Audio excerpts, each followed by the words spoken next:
Everything's connected. Don't forget to retweet it. Scott, do you even know how to get to your Twitter account? No. And so I don't think he does.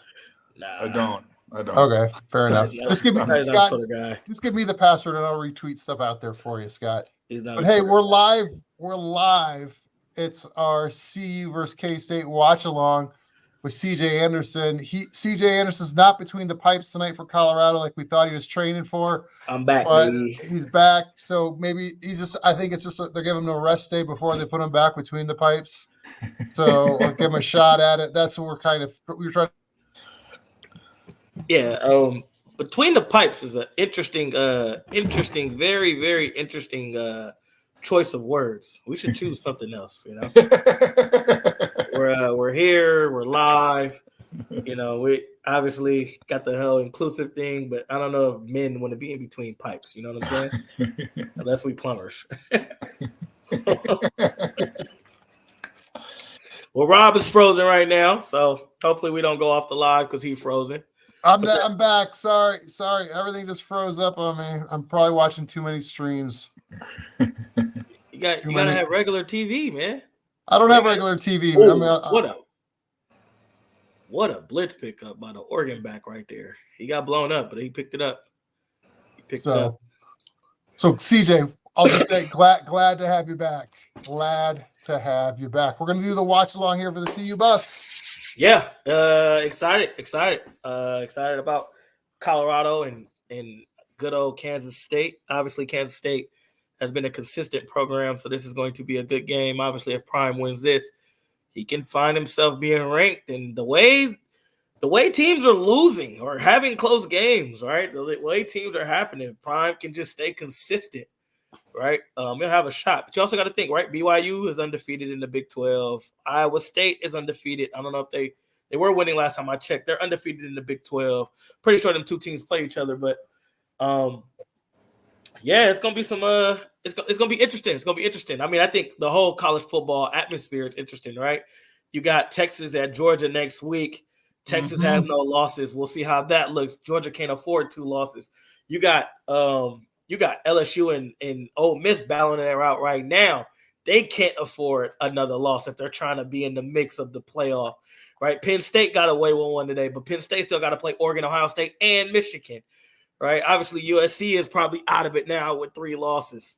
So I love how it is. I love how like the super conferences has made college football a little bit more interesting, especially towards the end. And it's gonna be very interesting to see how all this works out and where Prime fits. If Prime only have 1 or 2 losses, right? Do you keep, a school like Colorado, right? When the business is about making money, do you keep them out when they can bring a whole lot of money to the college football playoffs? So it's gonna be interesting. Absolutely. Scott, what's been the games you've been looking at tonight? I do have a GM question for you though here in a few minutes. Yeah, a lot of good games today. I paid a lot of attention to the OU Texas. And Texas got after them really good. Texas is a really good team. Fly around on defense, Scott. They fly around on defense. In partner, they have 2 quarterbacks that are both going to be first rounders. Yep. This year Ewers, next year or the year after Manning. Sark's done a really good job building that son of a gun. And I'll tell you what, they're big up front on the offensive line. Huge. Big. NFL style. Yes. Mr. Peter Schaefer, speaking of NFL guys. Welcome from the winery in New York. Which winery are you at? No, this is the Fairfield Inn in Cortland. This is the agent's life. This is what I'm recruiting. I am in the Fairfield Inn in lovely Cortland, New York. This is where we're coming from live. I love Cortland, New York this time of year. It's beautiful up there in Cortland, New York. The question is, what channel is the game on? It's on ESPN. The question I had is, do you get a waffle maker? Do you have a waffle maker in the morning for your continental breakfast? Better. I'll take you right to it. Right? You better. Ain't nothing like the waffle maker at the end. I'm telling you. Yes. He's got 2 of them. The line shortens up by 3.5 minutes each time. Let's go. Is it the big waffles or the 4 mini waffles? We had 2 waffles this morning. We had the Marriott eggs. Let's go. Gotta have man. Best waffles on the planet. They're the best waffles TJ, on the Scott, planet. as a recruit, as a general manager scout in the NFL, how far would you drive extra to get your Marriott points? Sometimes too far. Okay. Right. There you go. They will drive 60. They'll drive 60 to 100 miles just to get their Marriott points. Oh, it's That's ridiculous. a long ways away. Oh, that's Ridiculous. If you have a choice, if you're a scout, Rob, if you're a scout and you're scouting in Nebraska, you will drive to Omaha just to get your Marriott points from Lincoln.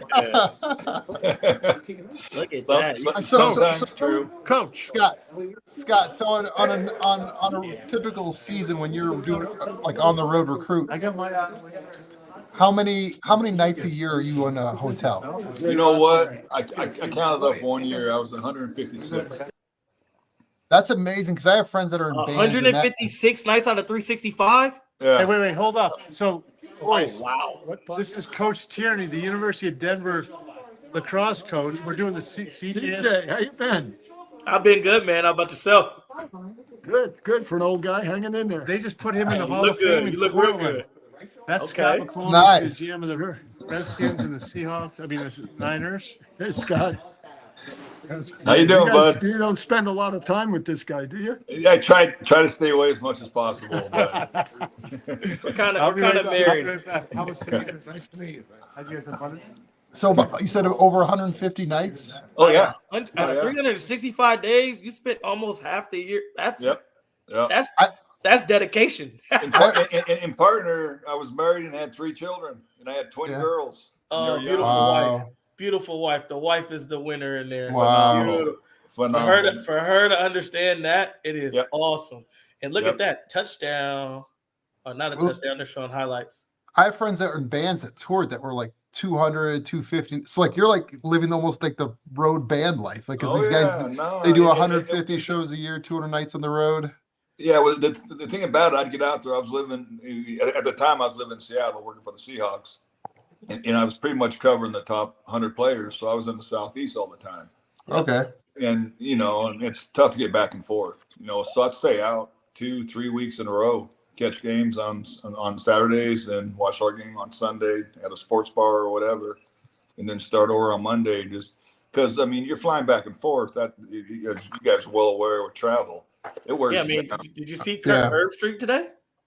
Yeah, Kirk Herbstreit today. Like that's his life right now, and he's a broadcaster. He's Thursday night for football in the NFL. Yep. Saturday for game day, and he's still calling for ESPN and ABC. Yep. Obviously, it's the same. Yep. Like he did game day on the plane to get to Texas and Oklahoma. Last week he went from Berkeley. He went from Atlanta because it was Thursday night Atlanta versus the Bucks.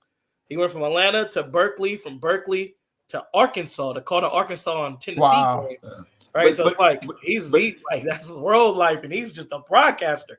But thing is, CJ, he travels a little different than you and I travel. Oh, 100%. He got his own plane. He got his own plane. What gate does he go to? Like, is he got like the Southwest card? Like, is that why he got his own plane, on pilot, on plane, on stewardess, on food. He good. He good. It's probably a man on the PJ where he can take a nap. If you're wondering, the game's been pushed back. By the way, original kickoff was 8:15 here Mountain Time. It's at least kicked back to 8:25. We got about a minute and a half left with the Tennessee-Florida game. Florida's trying to tie it up, 2nd and 17 from about the 26 there.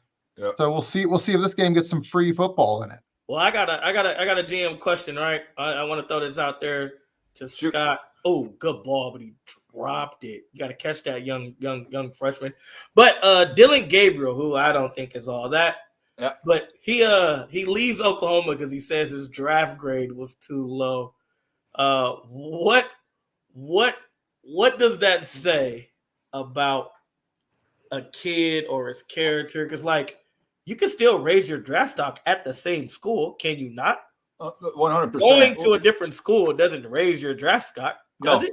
No. Right. No. What I've had a couple of calls the last 2 years now with the NILs and all that stuff going on, and a father wanted to know he's got a 1st-round receiver. Okay, and I'm not going to say any names, but he's like, okay, so we can go to USC, we can go to Tennessee, or we go to Ole Miss. He says, and all the father want to know, where's the most talent where my son has success on the receiving corps? Yep. And it blew my mind. I'm like, well, they all have talent. I mean, right. They're all, good programs and highly successful and good coaches and good offensive-minded coaches and all that. And he's like, well, I just need to know who has the best receivers so my son can be successful. And I'm like, okay. And I got another call like a couple days later from another father, and he had a receiver. And he wanted to know where's the best quarterback going to be at so my son can have success, be productive. So, I mean, it's unique nowadays. And you guys are both well aware. You've been around professional sports long enough that, these parents think certain things, about their children. Very true. And it's fine. It's awesome. They should. But they, I mean, with these kids transferring, I don't know what it is, especially ones, I mean, double transfer I get because you go somewhere and it's different than you were told it was going to be, or the NIL's different or whatever. But once you start as a freshman at a university, I think, and I know this from Mike Holmgren when I was with him in Green Bay and Seattle, he says, you give me all these juniors you want, I see. He says, I guarantee the seniors that fulfill their commitment to the scholarship and to the university, they're going to be better NFL football players in the long run. Or you can be more consistent with those guys. Hey, by the way, Florida's going for 2 to beat Tennessee here in as regulation. They should. As they should. I'm glad you said that. I was going to ask you what you should do in that. Like, you got nothing to lose. You're on the road. You got nothing to lose. You're 3-2. Tennessee's 4-1. Nah, they just call timeout. By the way, if you're trying to catch the game, Billy's kicking a field goal now. The CU game's going to ESPN News. So if you want to get your clicker to ESPN News, that's where they're going to kick off the Kansas State game. But I'm with CJ. When you're on the road, you go for 2. Go for the win. 2 right there. You got it. Well, here we go. Was he just trying to get him jumped to get the extra yard there? What'd they even go out there for? I have no idea.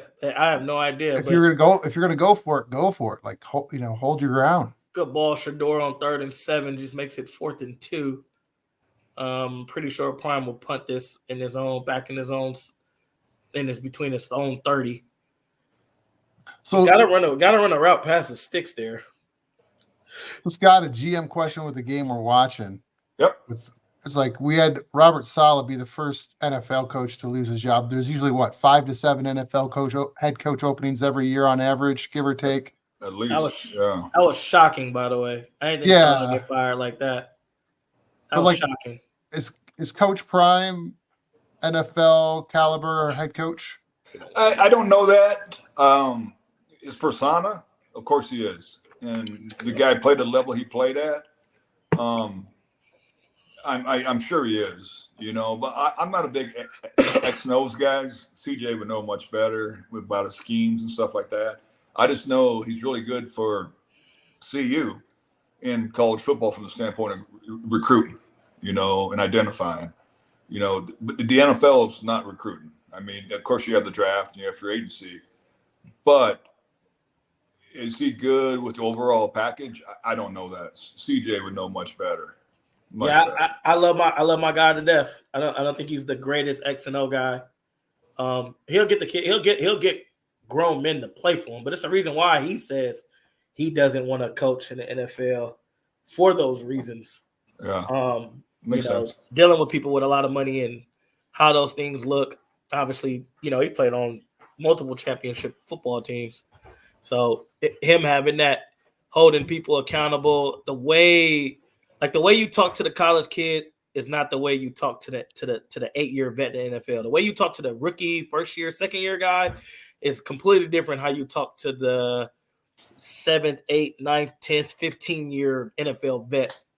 And I know that will be the challenge for Prime, and that's one of the reasons why he say he doesn't want to do it. He'd rather just stay in college because he can keep it. Well, the thing I feel about him, and personally, I've never met him. I played against him with teams, and he's whooped our tail, punt returns, interceptions, touchdowns, receiving, all kinds of stuff. But he seems like a really good coach from the standpoint, not just recruiting, but working with young men. Mm-hmm. I get that feeling. And I don't know if it's true or not. I could be completely off base, but I just get the feeling that he likes doing that. He likes helping people's lives, And as you just said, in the NFL, you can, your rookie, your second-year guy, your third-year guy, of course you can help them and talk to them. But once you get to be a 5-10-year vet, yeah, they're full-grown men. They're adults. They have families. Yeah. Families. Some of us get coached by other coaches that we respect. I can tell you that personally. I've took some tools that I've learned from Eric Studesville that I've told certain of my running back coaches, this is why I'm a Pro Bowler and this is why things are good. Like, I hear what you're saying, but I'm telling you, this is where it got me here. And you kind of get stuck in those ways. Sure. Some coaches let you lead with that. Some coaches won't. I've had some running back coaches who respect. Skip Pete was one of those, right? Kyle Klasky, my last year in Detroit, they respect what I learned in my game. So they just tried to enhance my game instead of trying to completely change it. I would compare Prime to like Mike Tomlin. Difference though, Mike Tomlin is an X and O guy when it comes to the defensive side of the football. I think Prime can be a X and O guy on the defensive side of the football, but Prime don't want to do anything on defense. I've heard that out of his mouth personally. So, well, and the thing about it, I think, like with Tomlin, he was in the league, Yeah, so he was around coaches. He was, and it's not, as you're well aware, it's not an easy job. Nah. Not at all. I mean, it's like being a GM. I was an area scout, then I was a director, then I was a senior personnel executive, and I was a scout, and all of a sudden I became a GM. I got everything coming at me every day, left and right. I can't go on the road. I'm dealing with secretaries. I'm dealing with, vice president meetings, talking about a new stadium and stuff like that. And I'm like, no, that's not who I am or what I am. I'm a scout. I want to stay in my lane. And I think you see it, as you guys, CJ will know for sure, you're seeing really good coordinators that aren't good head coaches. Yep. But all of a sudden they go back to coordinate and they're like, yeah, that's what he is. And there's nothing wrong with that. Of course, everybody wants to be a head coach, I'd imagine, that's coaching in the league. But some are just designated to be position coaches or coordinators. Hey, CJ, are you watching? I don't get ESPN News, so I'm relying on you guys right now with the CU game. I just see the ball moving around on the game cast. Big sack. Big sack just happened. Avery Johnson tried to scramble, got sacked. Warren Sapp was almost to the numbers, yelling at the ref, saying sack, sack, sack. So it was a sack. It became 4th and 20. Kansas State just punted, and now Prime has the ball 1st and 10.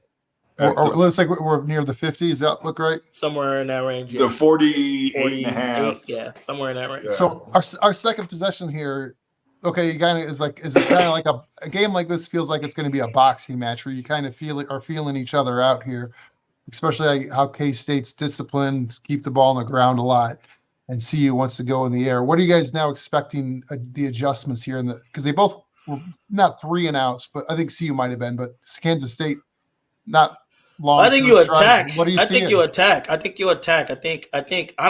We got to the game late because it was obviously told to us late on ESPNU, so I did not see the first 2 Prime plays. But my assumption, it was 3rd and 7. My assumption, maybe the first or the second play was a run, or the first 2 plays were run.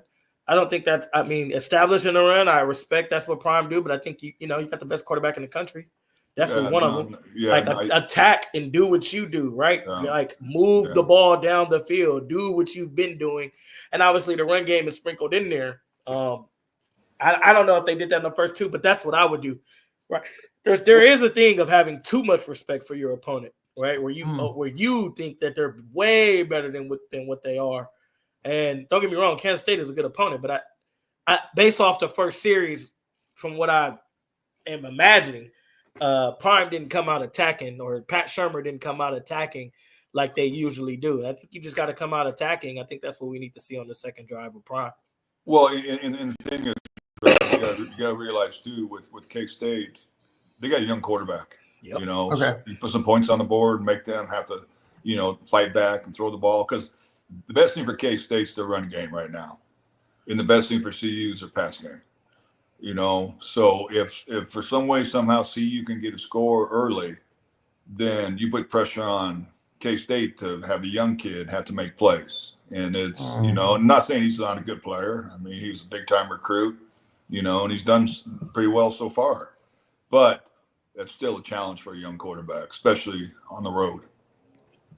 Yeah, no, it'll be a fun one to watch here as the Florida-Tennessee game looks like it's going to go extra with 16 seconds left, all tied up at 17. And Tennessee's just trying to get in field goal position to try to take the lead here at the end of regulation. But with one timeout left, it is looking like it's going to extra. Well, speaking of extras, you guys watched my Tigers not win? Yes. Grand slam. Yes. I felt for you, bud. I felt for you. I didn't. I didn't feel for you. Man, come on, CJ. I root for Cal today for you. You didn't, yeah, but you didn't root for Cal last week. Not when they play Miami. So there it goes. That's what we're talking about. Attack right there, right? Good play. Good first down call right there by Pat. Got the running back out. Space on the rail route. Makes it 2nd and 8, 2nd and 9. But I didn't expect it to be a 4-run game at one point. I thought you guys would play better. Cleveland was hyped up. The game yesterday was just amazing. I thought you, outside of the 2 pitches you Darvish threw bad, he pitched his butt off. He pitched his butt off, and to lose like that, and for the bats of the Padres, that's why, Scott, when I text you, you had to love that. Like, to go 15 scoreless innings and the bats of the Padres just go dead, you gotta love that as a baseball fan and as a guy who like pitchers. You gotta love when bats go cold because the pitching is so dominant. By the collective group. I mean, that's what it is. It's like the quarterback in football. When they're rolling, they're rolling. You get pitchers that are rolling. And I've been around really good players when I was playing pro ball. I mean, Carlos Delgado, guys that end up being all-stars, Hall of Fame type guys. And when that pitcher's rolling, he shuts you down. There's nothing you can do about it. I'll never forget my freshman year. I was at Wichita. We played in Minnesota. We played it was some kind of tournament.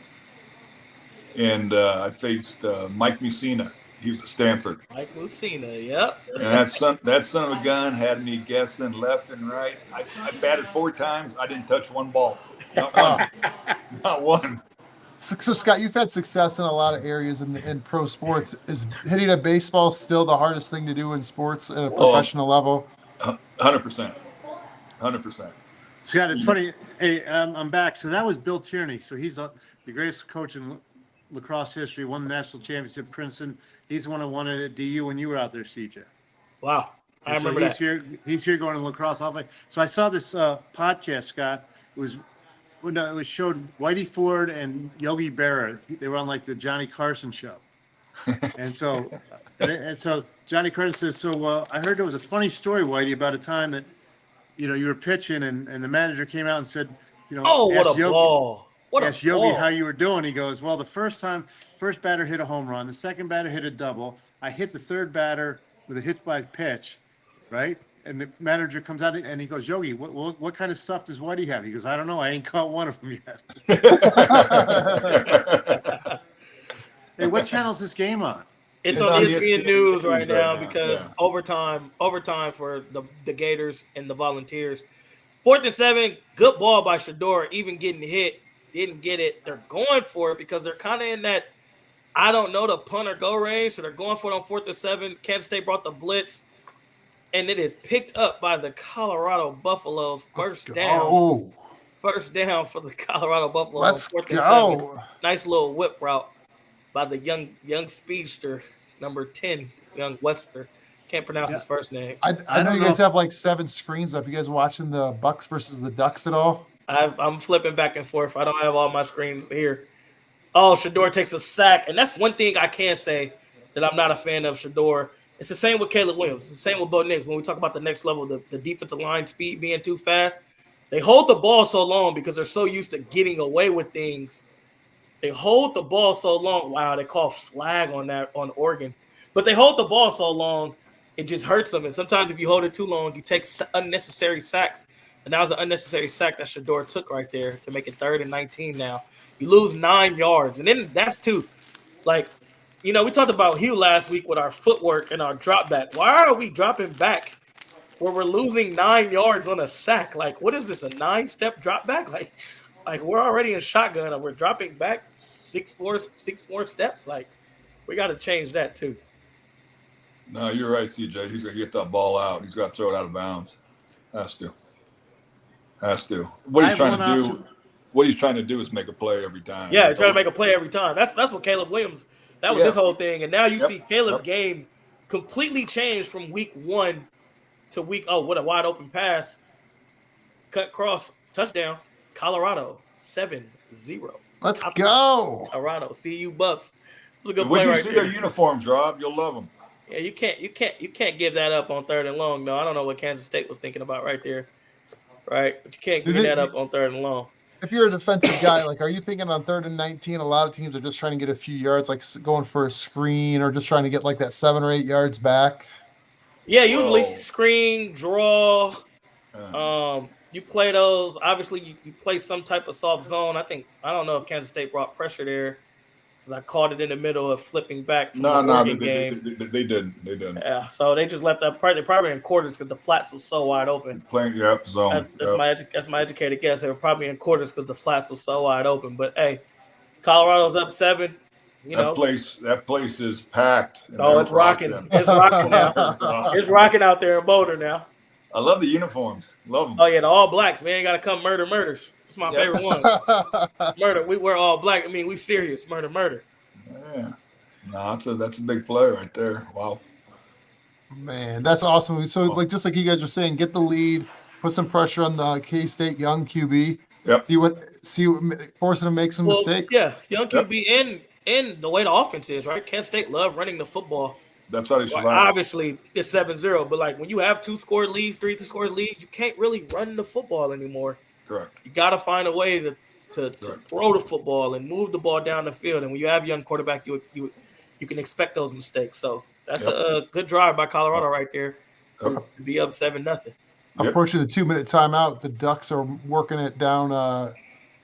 They're down 29-31 to the Buckeyes, but they're in the red zone. The Ducks are on the 2-yard line.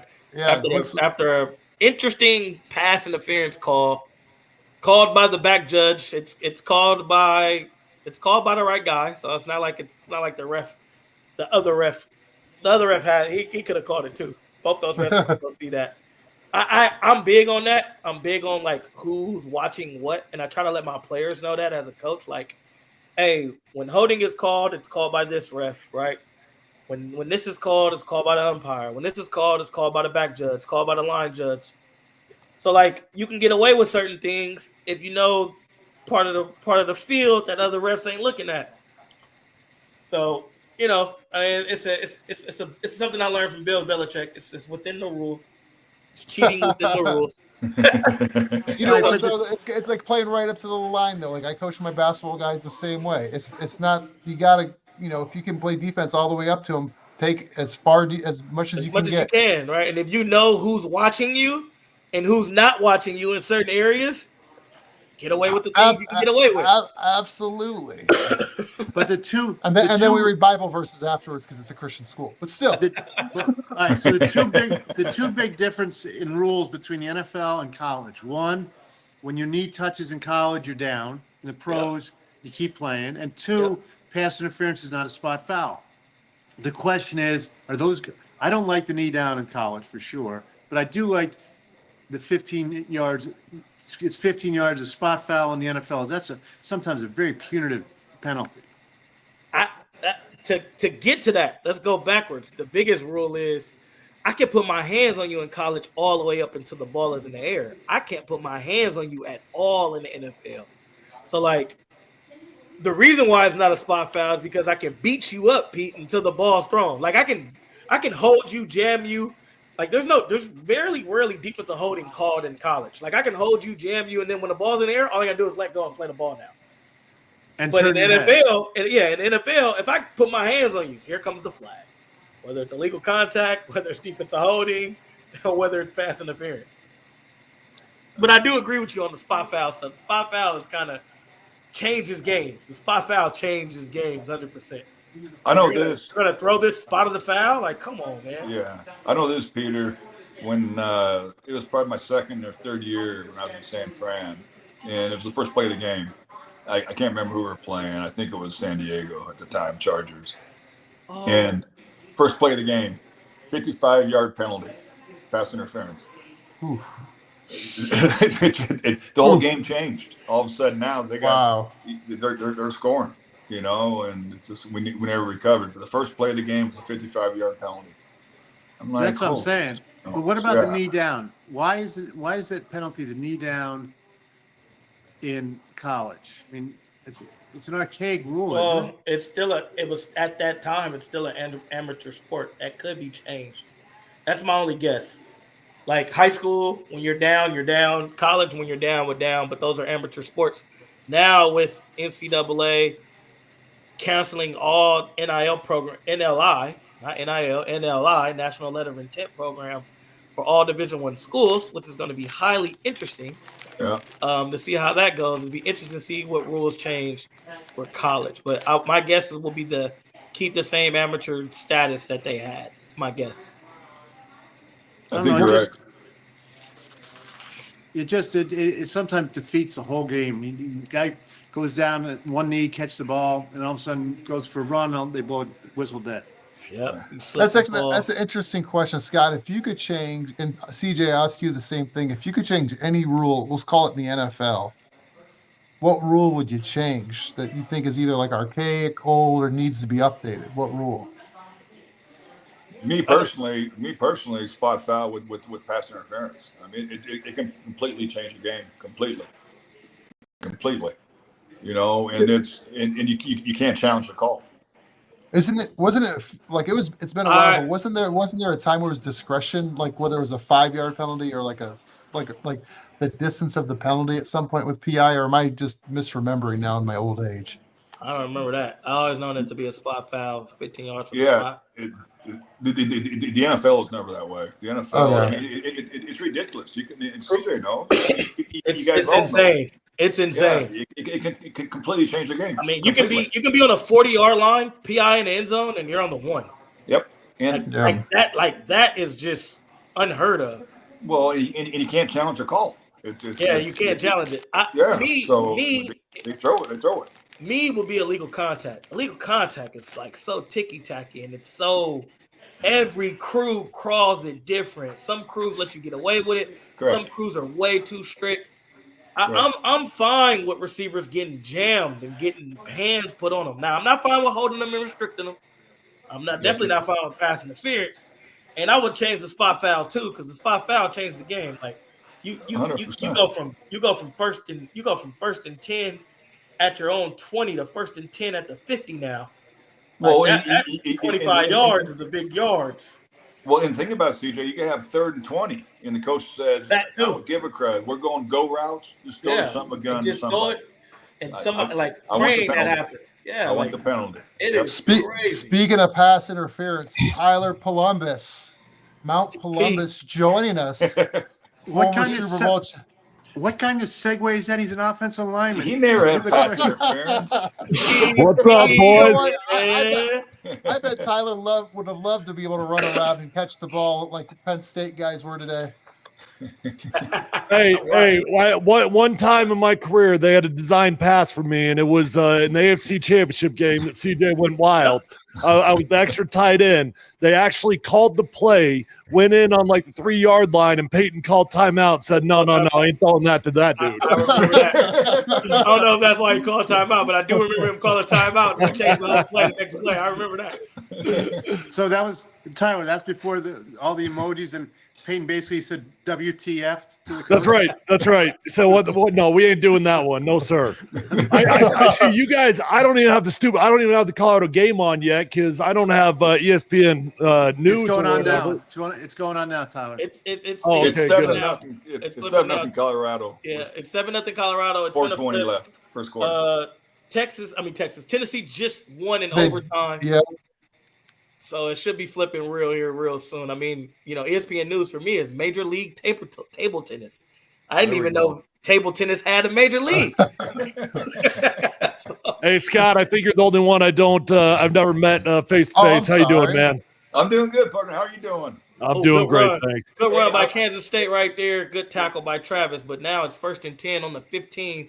Kansas State is in the red zone. That was a good run, though, by that kid. No, I think I got good back. That was a good run. The thing is, Tyler, I want to tell you, and I got to tell you, I've been around you, you know that. You had a damn good career. Oh, I appreciate it. I respect it. No, and you got everything out you possibly get out of yourself. It's really cool.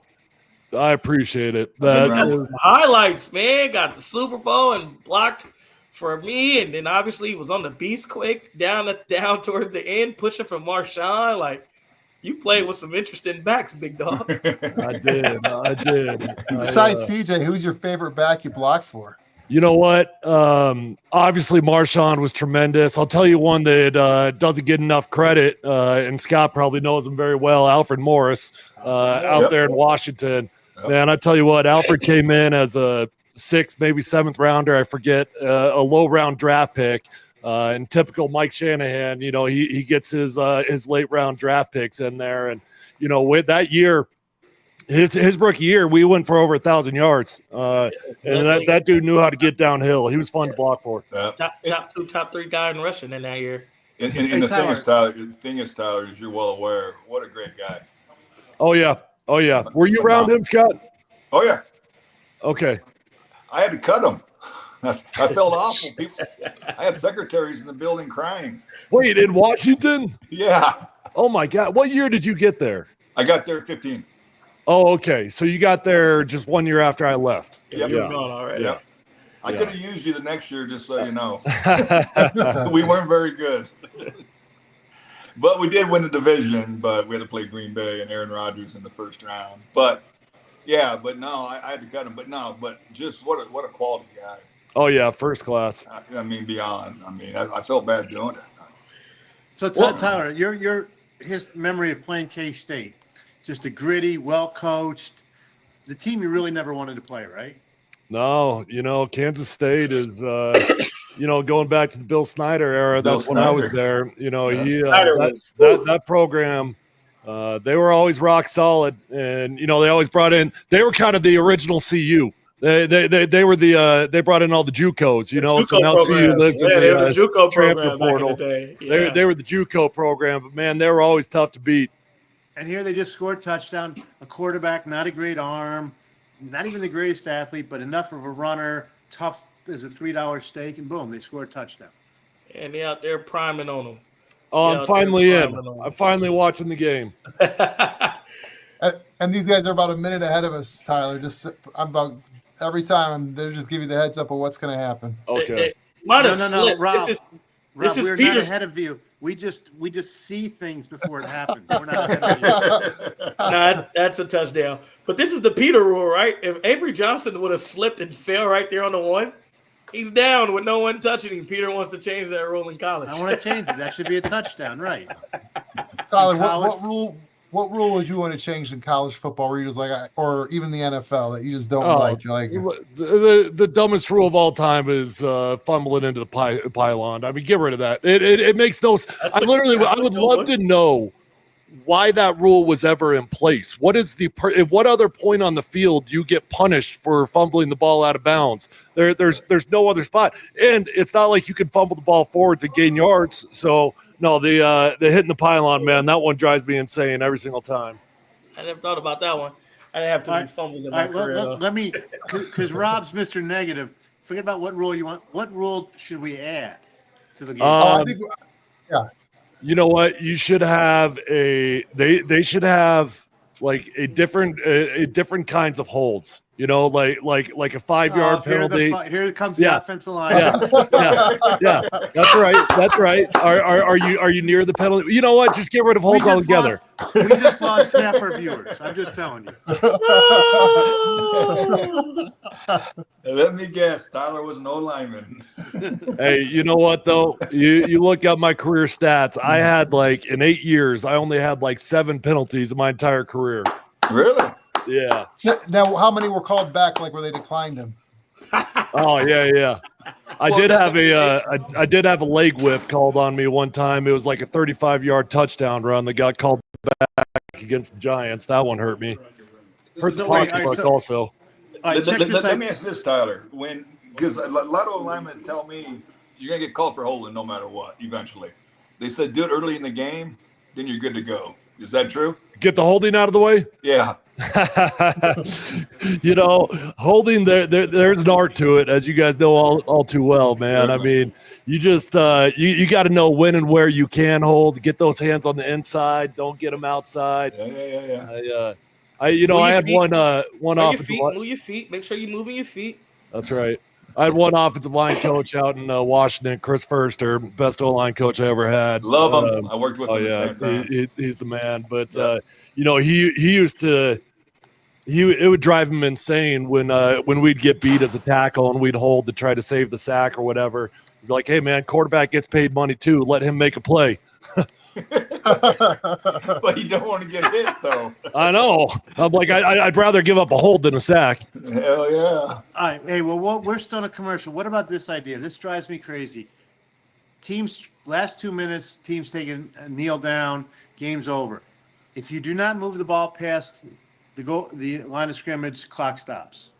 No. Make the team have to play the ball. No. Wait, say that again. Did you see what happened with Mario Cristobal last year when he didn't take a knee and lost the game? No, Pete, no. Right. Put the rules out. No. If you run out of time and you take the victory formation, get rid of the victory formation. That is an agent talking. No. Hell no. Get rid of the victory formation. What if I need one more? Pete? What if we need one more win for the bonus so I can give you part of that percent? But now you want me to go hand the ball off, and I hand the ball off to the running back, and he fumble. Now I don't get the win on my contract, and we don't get the money. Joe Pisarcik, give it a break. I just want to say this: it's 10 seconds left. Oregon and Ohio State, and Ohio State's going to lose the game. That's a big win for Oregon. That's huge for Oregon. Yeah, huge for Oregon. Were they saying Oregon wasn't ready for Big Ten football? Yeah, they said they still got a long way to go. That Big Ten ain't easy now. They got to go to Penn State. They said it about Washington after today also. Yeah, Oregon came in playing a different style of football this year too. I don't know if it was intentional because they're going there or whatnot, but that's a different style of football for them. No, they've always been a run first heavy team. They just the runs are different now. Right, a lot more gap scheme, a lot more downhill runs than what they've had in the past. But they've always been a run first heavy team. Tyler, we're the commercial though. The one thing about Folsom Field though is how close the fans are, right? Yeah, it's crazy. It's got to be the small. Actually, Oklahoma State's got a really small sideline also, but Colorado, Oklahoma State got to be the smallest sidelines. I work the broadcast a lot, doing the sideline stuff on KOA. Oh, what are you doing? What are you doing? You just lost the game. You lost the game. You got to walk out into the stands just to walk through because you can't even get through the bench. It's pretty crazy, but it makes it intimate. It makes it fun. Folsom's not the biggest stadium in the world. I think it's like 53, something like that. But when they get it packed, man, it right feels on you, right? Yeah, it feels way bigger than that. That's how Oregon is. That's exactly how Oregon is. I don't know if you ever played at Oregon, Tyler. But that's how exactly Oregon's on top of you, yelling. That's exactly how Oregon is. Yep. But as a player, you sense that, you hear that, you the fans are hearing the play calls, all that stuff, right? Yeah, it's I love it. I love environments like that. You remember the old Chargers Stadium? That thing was like forever, and they're way out there. I hate those stadiums where you feel like they're far removed. Oregon gets a good win by 1 point. My one regret, seeing that big black top in the back, I never ran up that thing and celebrated with the fans. I should have done that at some point. But you never skateboarded that on like a Friday or something? Come on now, Tyler. You got to. Tyler's more of a rollerblader, is my guess. That was Sean Tufts. I don't know if you guys remember Sean Tufts. Yeah, the linebacker, with the linebacker. Jackson Dart, you can't do that. Jackson Dart throws the interception straight to him. Can't do that. What game are you watching over there, CJ? For the love. I'm watching. I got them all going right now. I'm a football junkie. You know that, Tyler. We got CJ with ADD. It's hard to work with. Yeah. He's also playing Candy Crush at the same time. It's really impressive. All right, so Tyler, when you play K-State, they're running like a 2-man front, and like 4 or 5 linebackers. As a lineman, what are you trying to work on? It's hard, right? It's a weird defense. College football runs a lot of this stuff. Back when I was at CU, we ran a 3-man front like this also. It looks like you're going to have all the runs up the middle that you want because, there's those big vacancies right there. But the key is just to you got to talk pre-snap, man, because I think that there's no reason why you shouldn't run it well. But with Colorado, they're gonna keep that box as light as they possibly can because they don't run the ball very well. So the difference between audibilizing in college and pro. When you see too many hats in the line, too many hats. Yeah, college football's all check with me, the entire thing, and now that they've got, aren't they allowed to talk into their headset this year? They're talking to their headset this year. Yeah, they're talking to their headset this year. So now that they're doing that, I don't know if it'll change a little bit, but you watch college football and everything's on the line now. There's no huddles, and you see the whole team's looking to the sideline. The coach is making the decision for them. So, in the NFL, you'll walk in, Peyton, he could call whatever the hell he wants. I mean, we could get to 12 different plays, but, younger quarterbacks, it's usually like 18, Cam 19, whatever, or Oscar. You can go either way. Yeah. But in college football. What's Oscar? Oscar just means go the other way. That's it. You've got opposite. You've got an even balanced play that you can go either way on it. But in college football, I don't think they're giving these quarterbacks a ton of autonomy. I think the coaches are making 90% of the decisions. Part of it is because these coaches don't teach. Part of it is because these coaches don't teach. Just being in coaching, these coaches don't teach. They don't want to spend the time, right? It's not like they don't have the time. They don't want to spend the time, right? And that's why you see some of the good college programs. Some of them do spend the time with those, especially those quarterbacks you see, right? Obviously, like Andrew Luck playing in the system that he played in with David Shaw, which was an NFL system. Andrew Luck comes in right away. He can do those things because of what he got taught in college by certain coordinators, right? Sarkisian is another one. Sark's doing a great job with Quinn Ewers and Lil Arch, right? Getting them that NFL mindset because of their NFL background. A lot of these college coaches don't have that, though. Yeah, I know this. My first year in San Fran in 2005, we took Alex Smith out of Utah. Yep. And, we did a lot of work on Aaron Rodgers, all them cats, whatever. We had Mike McCarthy as the OC and Mike Nolan as the head coach.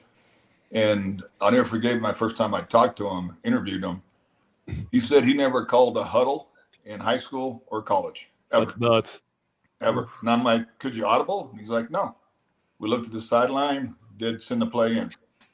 And I remember McCarthy, the first day of rookie minicamp, he made, you got to be in a huddle. So he made Alex do it. And he made the play call. They couldn't hear him. And McCarthy's like, well, you got to fix that, bud. You're going to be playing in front of 70,000. You got to get that thing out loud and show power and control that do you believe in the play? And he's like, well, I don't know what that means. I mean, it was like quarterback 101. I mean, he was the first pick in the freaking draft, for crying out loud. Yeah, and I think of Alex as a brilliant dude also. Oh, yeah. Yeah. No, and it ended up being a good pick and all that, but he just didn't know how to call a huddle. Something that simple, but that people don't realize when they're watching these games. It's just like these quarterbacks that come out and get in the NFL as a rookie, and they're like, well, why isn't he playing well? Why is he doing this and that? Well, a lot of the stuff's brand new to him. I mean, he's not reading defenses in college. He's got to predetermine where he's going with the ball. It's already called, And you got to figure when Alex was at Utah, that was Urban Meyer. Yep. Who's a smart guy, offensive-minded guy, and all that. He told them exactly what to do every play in order to throw the ball every single play. I'm like, wow. And you'd be surprised. That's half these college coaches. That's what upsets me about college and some of these coaches for sure. Speaking of college quarterbacks, Tyler, where do you think Sanders is going next year?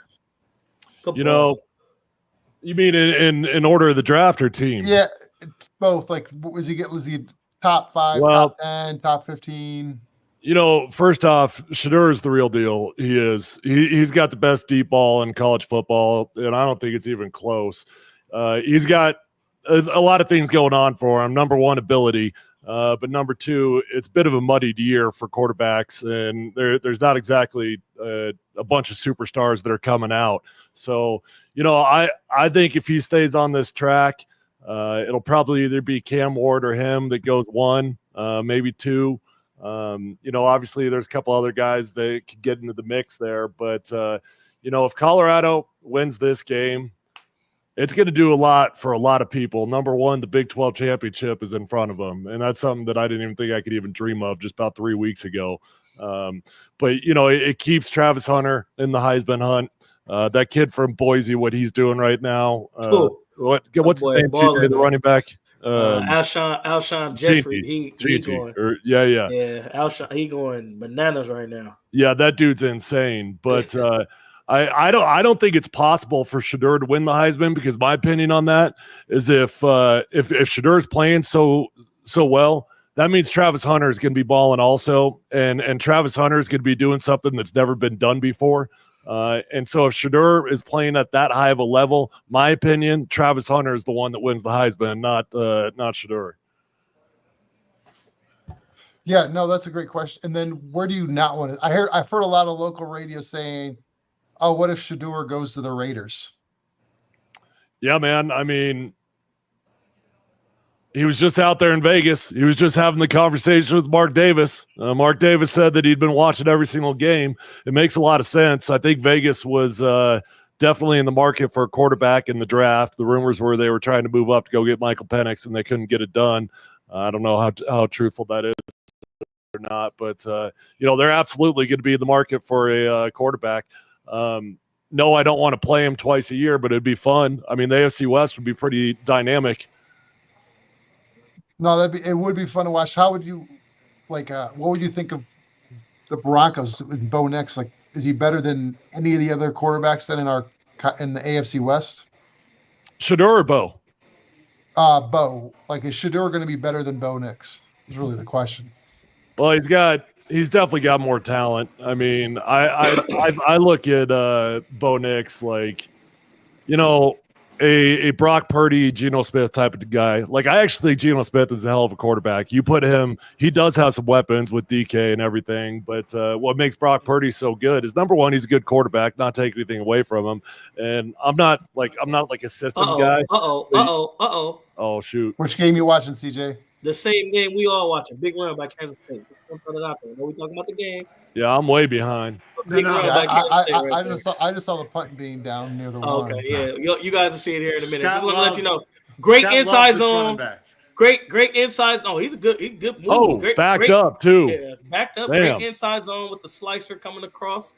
Really, really good by Kansas State right there. Scott loves this running back. Getting out of their own end zone right there. It's a good run. I ain't mean to cut you off, TP. No, you're all good. I don't remember where I was going. Look at the scout's eyes. Look at Scott right now. That's the scout's eyes right now. Either his screen's frozen or he's really locked in. We're not sure. No, he's a good back. Hey, Scott, what do you think of the Boise State kid? I mean, is he everything that he's being billed to be? Yes. Yeah. Yep. You know what? Yeah. I thought the best back was going to be the kid from Oklahoma State, and he's not off to a really good start yet. Ollie, I believe his name's Ollie. The Boise State guy, I get competition level, but they played some good comp too now. But he's 200 yards on Oregon. He's like it was nothing. He's a football player now. Yeah. Low center of gravity, great balance, great power, right? Quickness, and got the home run ability. Yep. It's hard. He was under recruited because maybe undersized or people looking for whatever. That's all right though. Who cares about that? But the kid can play. Oh, yeah. He can flat out play. No. You know, and people are scared to take backs in the first round, you know, which I get, you know.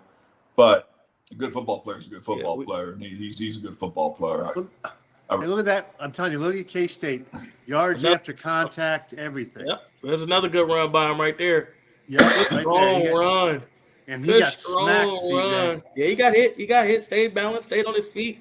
Another good strong run by Kansas State. And I think this is what makes Kansas State deadly, right? They could run the ball and control the clock, keep a guy like Shedeur off the field. Correct. I know we were talking about Shedeur earlier.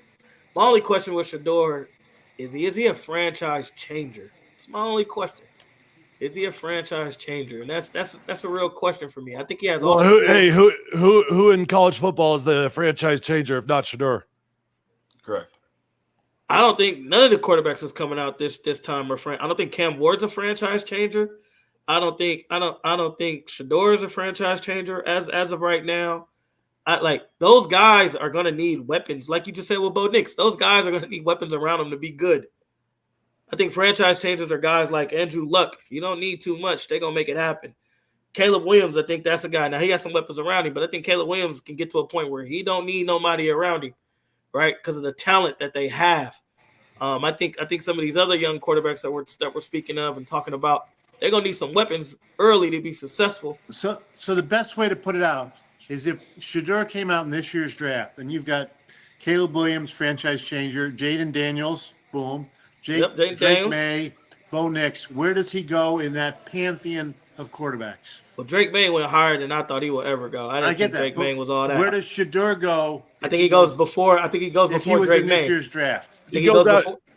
I think he goes number 3 before Drake May. I think he's going 2. I think he's going right behind Jaden Daniels. I really do, and I think it's because the arm. You know, Scott, I'd be curious your opinion on arm strength with the quarterbacks, because sometimes I think it's more or less like a pass fail.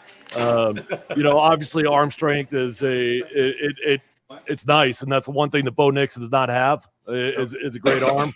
But you look at the arm from Shedeur Sanders, and it separates himself from those other guys. Yeah, no, it's important. Don't get me wrong. When I first started in the business, I was in Green Bay with Brett Favre, and then that son of a bitch would throw it 100 miles an hour every freaking time. He loved it. He'd do it at practice. He just wanted to show off.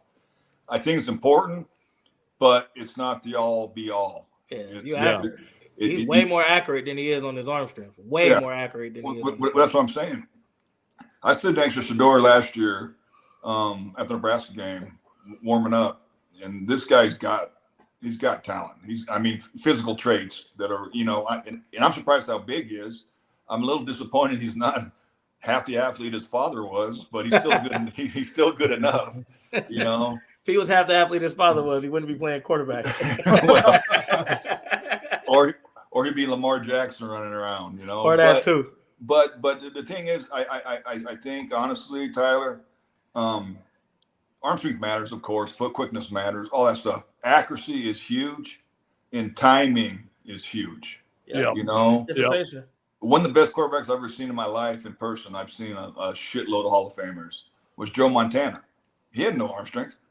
Zero. No, he had Jerry Rice, he had the tight end, he had the running back, but he would never miss. And I forget one time my dad was with the Raiders. They were out in Oxnard doing practice against the Cowboys. It was Troy Aikman.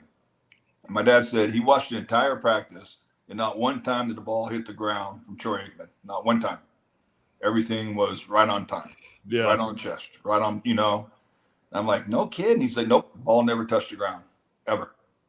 And Troy was a really good player. So I think but arm strength's important, because there's certain times you gotta get the ball down the field. For sure. But it's not all the time. Yeah. You want 1st and 10, and hopefully 2nd and 5, then you got 3rd and 3, and if you got to do a pass or whatever, you don't want 1st and 20, 2nd and 25 penalties or whatever. So, but I think it matters to a point. But I know there's been really good quarterbacks that don't have top arm strength. When I was in Seattle with Russell Wilson, we went back-to-back Super Bowls, and he didn't have really good arm strength, but he could see things. And he had good timing, he had chemistry, and of course we had the running game, which definitely helps out every quarterback possibly, but I think arm strength can be overrated. What about Tyler? I say it's pass fail. That's the way I refer to it. What about Peyton's last year with the Broncos? His arm was a wet noodle. Correct. Yeah. But he was accurate, right? Drew Brees, accurate. Accuracy always, and that's what I love about Shador. The accuracy that he has is pinpoint beyond, right? That's gonna get him a long way. So who's the comparable? Who's the NFL comparable Shador Sanders? I don't know, Scott. Who is Shador right now that's playing in the league right now? Or ever. Whatever. Or ever? Go back to Joe Montana. I don't care. No, I'll tell you. What about like a Dan Marino or like not the ball, not that good. Not that good. I'm a Dolphin fan, Tyler. So that was a fan talking. Is it Trent Dilfer? I'm the one fan in here, Tyler. Everyone like my claim to fame is junior high basketball. He has a better skill set than Trent. Trent had a rocket arm, though. Trent had arm. Trent Dilfer, come on, come on, put some respect on this dude's name. I'm just asking. I'm throwing names out now. It ain't Trent. He better than Trent. Trent had arm. Clearly, Peter ain't trying. Yeah. Trent had arm. Geno Smith. By the way, Trent's the head coach of UAB. Getting dominated right now. And Army buried him today. Yeah, getting dominated right now. I'm trying to figure out why I'm not a head coach. He's getting dominated right now. I can definitely do better than what Trent doing up there for sure. Scott, you said Army. So I've got 3 teams that might make the playoffs that nobody would ever say. You're going to say Army, Navy, and who else?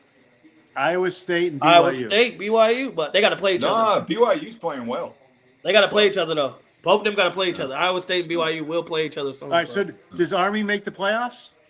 No.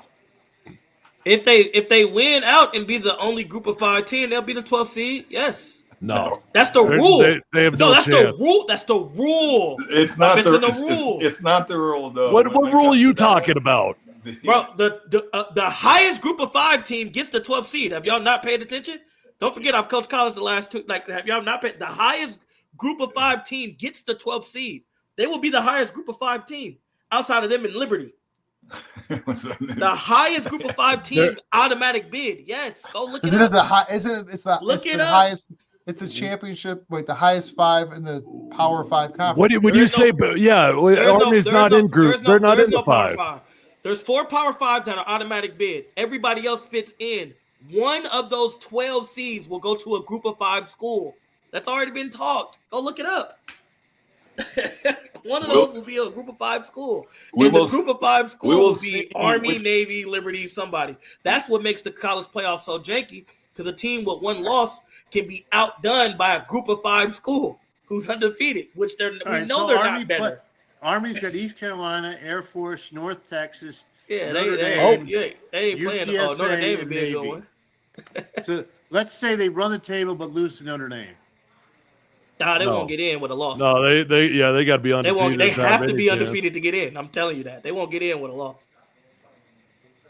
What if they beat Notre Dame? CJ, you just confused the hell out of me on all that. I'm not gonna lie. I thought no. Hear me out. 4 automatic wins. That's your 4 conference teams, right? Yeah. That's your 4 automatic. That's your 4 automatic wins. So that's Big 12, Big 10, ACC, SEC. Well, hold on. I know Pac-12 no longer exists, but what happened to that? There's only 4 conferences that are powers. So now because the Pac-12 is gone, now it's what you're saying is that so is that those what? 4? Yeah, those 4 are automatic 1 through 4. However, they records fill out those 4 championships automatic 1 through 4. Everybody else fills in, so that's 4 through 11. But the 12th seed goes to the highest group of 5. Group of 5 is Mountain West, American Conference, AAC. That's where like Rice and all them, UTSA, he was just talking Navy, all them play at. Mountain West, AAC, who else is group of 5? Sunbelt Conference. Whoever's the best out of those, they get into the playoff as the 12th seed. That's the rule. What about the MAC? Do they fall? And the MAC, the MAC is in that same group of 5 conference as well. Tyler, I'm with you. I'm kind of still confused on this, so I'm going to ask you a Travis Hunter question. That's your segue? Everybody got Google right here. That's one of the weakest segues of all time, Rob. Hey, it's after 9 o'clock. It's okay. We can be weaker on the segues. What I was curious about you, Tyler, is like Travis plays on both sides of the ball. If you ever had to play both sides of the ball, what on defense? What would you want to play? Oh shoot, I'm relatively limited. I got offered out of high school to play. Yeah, exactly. Yeah. You'd be a tall corner. I'd like it. I coming out of high school, Nebraska and Washington both offered me as a tight end, but that was just that they were selling me a dream just to get me in the door and to convert me to a tackle. No, I'd be about DN and be about my only spot. Tyler, did you play lacrosse at Cherry Creek? No, I never played lacrosse. It's a cool sport, though. I kind of wish I did. They got a good program over there. Yep. I was football, basketball, baseball. I was a 3-sport guy. So you wanted to be Mark Randall? You wanted to be like Mark Randall? So baseball was I wanted to be a pitcher until I was a junior, and I threw a curveball and I hit a dude in the on-deck circle. and so then I realized, okay, I'm probably not going to be a pitcher. Then I wanted to play basketball, and I realized, oh wait, there's not really a spot in Division I for a dude that scores 12 points and gets 5 fouls a game. So I fell into football. Scott, did you ever play Cherry Creek in high school in baseball? Yes, we did. Wait, yes, Scott, where'd you go? Loveland High. You did? I guess I didn't realize you were local. Yeah. No. Are you in Colorado now? Yeah. Okay. I was born in Oakland. The year I was born, my dad retired from the Raiders, and my parents were from Nebraska, and they'd drive through Colorado during the off season, And my dad was a big time guy in Nebraska, so he didn't want us, me and my brothers, to grow up there. So they built a house in Loveland. And, I bounced around a lot, of course, with Seattle, with at the time the Redskins, the 49ers. Yeah. So, but my parents were still here and my brothers were both still here. So I'm back. Are you done or are you figuring it out? Scouting wise? Yeah. I have my own service. I work for a couple NFL teams. And I work for a lot of agents. Okay. But I don't travel. I just watch tape at my house and write reports. That's what I want to do. Yeah, no, it's pretty cool. It's pretty cool. It is Barker Lounger. Yeah, I've been offered many opportunities. I've been in the league 30 years now, and I did a lot of traveling early on, and I just don't like airports and rental cars and hotels and lost luggage and Hey, Rob, do y'all see this that I'm highlighting and trying to show y'all since y'all was we're gonna add it to the screen here. Yeah, the selective committee. Just read that part.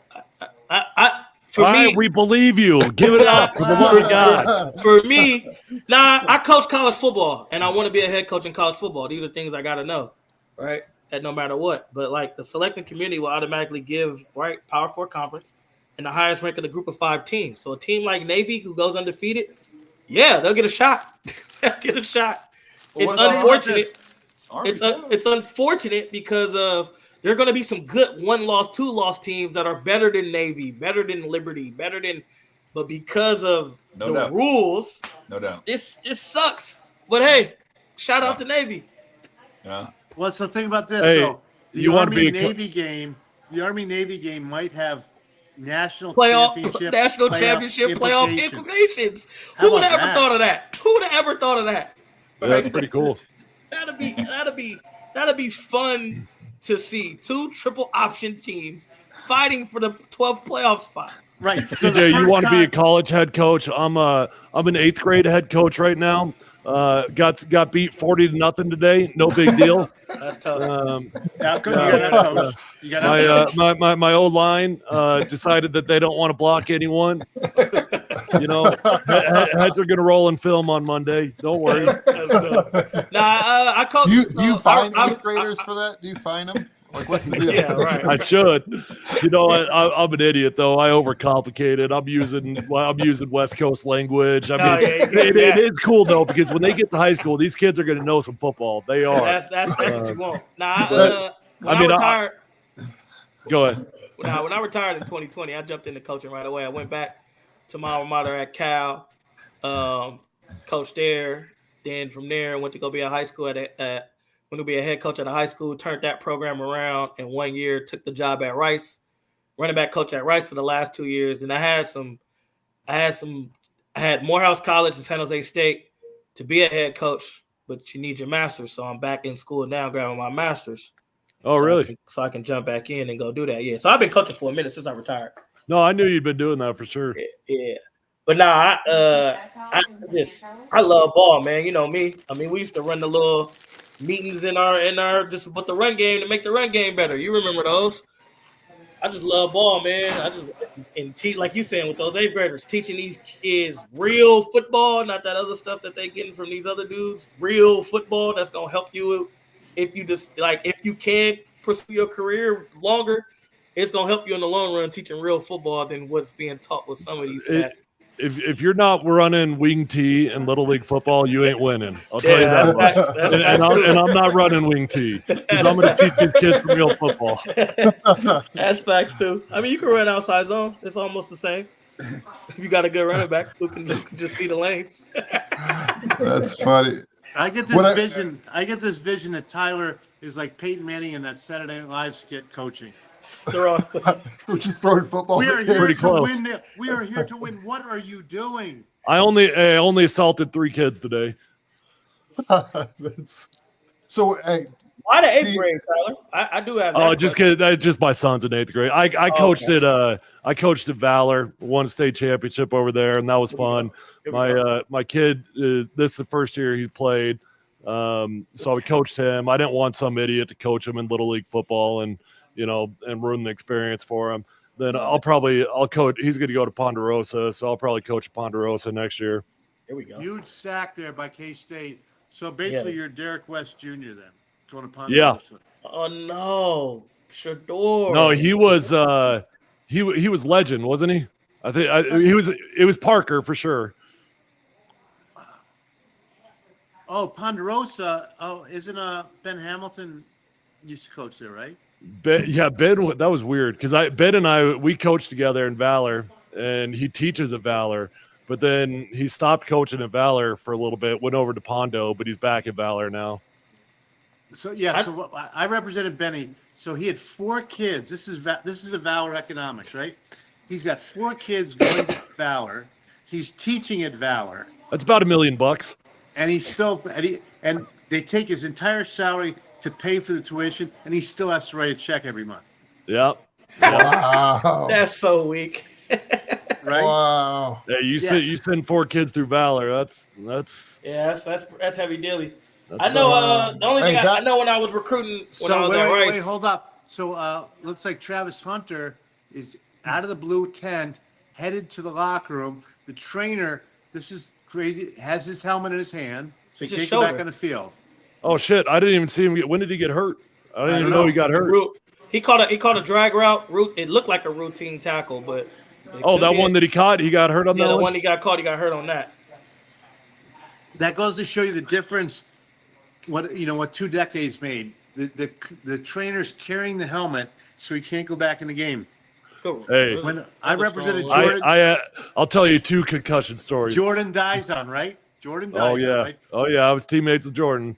So I represent Jordan. They would have to hide this son of a bitch's helmet because he would find it with a concussion to go back in the game. Hey, that's one of them. Okay, so we're playing out in Cleveland, and I got concussed bad, and I played like another quarter because I hit it, and finally the right guard is like, dude, you don't know the plays. He ends up telling on me, gets me kicked out of the game. I was mad at him. But anyways, at halftime, we do the concussion test, and they leave me with one little like peon trainer, and he goes to the bathroom. He was holding my helmet. I stole my helmet. I ran on we just got the KOR. We ran out on the field. I run out onto the field. I'm like the last. I'm like Rudy coming out of the stands on my own, and we get out there. And Shanahan had to call timeout to get me out of the game. Wait.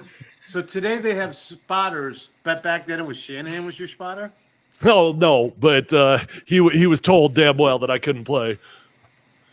This guy 31 is a ball player. I'm telling you, he's a good running back. Another strong run by Kansas State. No, and here's another strong run by Kansas State. Hey, Peter, I'm old enough that my rookie year, my second year, I got knocked out, went to the sideline, failed my concussion test, sat out one series, told them I was good, and they let me back in the game. Oh, yeah. I'm just telling you. I remember Dizon when he was playing, they had to hide his helmet. He just grabbed someone else's helmet and went and played. And see you. Jeez. That's crazy. First and goal in the high red for Kansas. I mean, first and 10 in the high red for Kansas State. So another strong run. If K-State scores here, right, goes out 14-7, they're doing K-State things. They're being physical. They're being simple. And they're executing. That's not what CU wants to hear. No, the thing with Colorado's offense, they are so dynamic. They've got the ability to score on 3 plays just about any drive. But the problem is I always worry about them because they got to get in a rhythm. And when you sit on the bench and then you go out there and you only have a 3 or 4 play drive, it's just hard. It's hard to get in that rhythm. But Colorado's been doing that all year long when the defense has gotten better for CU, though. They've gotten a lot better as the season's progressed. So it's been good. So without Travis Hunter, what does that do to their offense? A lot. A lot, and more a lot for Shedeur. I mean, Jimmy Horn and the other kid, really all of them, right? They make plays. They just don't change. They don't give Shedeur that comfort. Shedeur scrambling, moving around, who to look for. When Scott gets back, I'm going to ask him because Colorado's got. Scott, what do? You went to the bathroom? What's the deal? I had my dogs out. Yeah, I had to go to the restroom. Yeah. DJ Giddens again. Colorado has got 4 receivers that, in my opinion, are going to be playing in the NFL. They might be undrafted, late round type of guys, but I think they're going to be playing in the NFL. So losing Travis on offense hurts, but Colorado's got playmakers, man. They got three more of them that. That Will Shepherd dude. He's like, you're right. He's like 6'5" out of Vandy. He can play. Jimmy Horn can play. Yep. I don't know. No. Jimmy Horn can run. Well, you don't think he can play? He can play. He can run. Jimmy can run. Yeah. Jimmy can run. Part of playing is running. I got a good story for you, Tyler. A really good story. It's a player. When you go to training camp, you do the baseline on the mental. Concussion stuff, so they can test on it. Yep. And I had a player who's probably gonna be in the Hall of Fame. I already know the story, I bet. But go on. We're playing in Detroit, and Antoine Winfield knocked his ass out. I mean, like he was limp. They finally got him up, got him to the sideline. So they do the test, the baseline test. He scores higher than he did at training camp. You know the secret, Scott? I was just going to say that. Tell me, Tyler. You know the secret. You don't want to sit out for a concussion. You failed that test the first time. Yeah. You flunked that thing on purpose. But this guy had a 6 Wonderlic score. Okay. All right. So he got smarter. That's a little different. He wasn't that far ahead. So wait, that was the thing. We would intentionally flunk it early on in the season. Yeah. No kidding. Yeah. I never knew that. The 6 Wonderlic score, Scott, he was higher than the Polumbus line. Tyler's right, though. Hey, I got into Stanford. Thank you very much. Oh, did you? Okay, there we go. I never got into Stanford. I got into football Stanford. I didn't even get into football Stanford. I got into football Cal, though. Football Cal's as good as football Stanford. Yeah. Baby. Tyler, where else did you get recruited? I had, when it was all said and done, I had like 20 D1 offers. But it came down to, for me, I visited Notre Dame, I visited Stanford, Nebraska, CU, and Arizona. And Arizona was terrible, but they got me down there on a recruiting visit, and I fell in love with my recruiting hostess. I thought I was going to marry her, so I thought I was going to go to Arizona for a second. Gotta love it. Gotta love the hostess. So that didn't work out. Yeah, didn't go there. Stanford was terrible also, but they were Stanford, so I looked hard at them. Now, ironically, they got good when I was at CU, and CU got bad. But when I committed to CU, that was my senior year. They were one game out of the national championship. They lost a stupid game to Fresno State early on in the year. And then they beat Nebraska at the end of the year, 62-36. Nebraska ends up going to the national championship instead of CU because CU lost that Fresno game, and Nebraska gets smoked by Miami. But anyways, when I committed to CU, they were a top 10 program. And then Gary gets fired after my third year for a bunch of BS that wasn't his fault. And Dan Hawkins took over and see, he's been bad since. Outside of Mel Tucker. Hey, CJ, Scott, you'll like this story. Right? You'll like this story. I don't have a bad thing to say about Dan, the human being. He cared about guys, and like to a flaw, he probably cared more about off the field than on the field. Touchdown K-State. Well, shut up. I'm in the middle of a commercial over here, Peter. Me too. Yeah. Not only touchdown K-State. I'm just Tyler, you go ahead, buddy. I'm listening to you. All right. So check this out. Dylan Edwards, so, anybody that knows anything about football understands that 9-on-7, that's our macho period, right? Yep. That's when the testosterone comes out, you know? Yep. Grown man versus grown man. Yeah. Most important period of practice. And explain what that means. It's just a team run period, to put it short. Defense knows it's a run, offense knows it's a run. There's no options, right? So everybody knows, and you're just going balls to the wall. It's 907, Pete. There's no receivers. Yeah, everybody know it's run. Yeah, Dan Hawkins is real into visualizing, which I used visualization. I did, and there's a time and place for it. But we're in the middle of 9-on-7. Testosterone's brewing. We're getting in fights, but whatever's going on. All of a sudden, he blows the whistle. Everybody, lay down on your backs. We're going to visualize the next 3 plays. What? I'm in the middle of 9-on-7 right here, and you're going to tell me to lay down and close my eyes and start visualizing? Wow. Are you kidding me right now? Wow. Like my blood's boiling. My temperature couldn't be any higher. And now when you want me to visualize in the middle of 9-on-7? Scott, when Tyler says visualization, what do you refer to? Easy. It's like a meditation there on the laying on your back. I don't think that's what he meant, Rob. So what happened? What you like? So we got soft. That's what happened. Yeah, I'm gonna say. Scott, if back when your dad was playing for the Raiders and they had Ben Davis and Willie Davis, I'm just some bad motherfuckers, right? Yeah. And someone said, "Let's visualize." Yeah. They'd be visualizing hitting the bar after practice.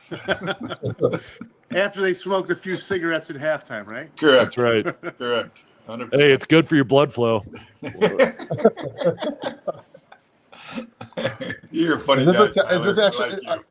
Hey, CJ, does this touchdown stand or is he out of bounds here?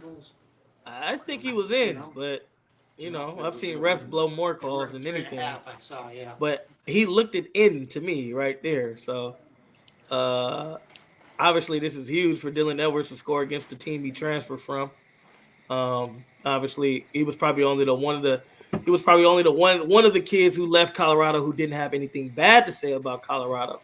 I actually had a kid who was at Colorado who I coached in high school who stayed there with Prime year one. He left. He didn't really have nothing bad to say about Prime either, which I'm happy about. But they just called confirm. They said he's on the 1 yard line. So Kansas State, 1st and goal at the 1. Yeah, but still second. Yeah, whatever. Big deal. So they saved it. All they did is going to burn clock. I mean, here they're just going to punch it in. I mean, it's plenty of time with 2 timeouts, right? 1:55 left.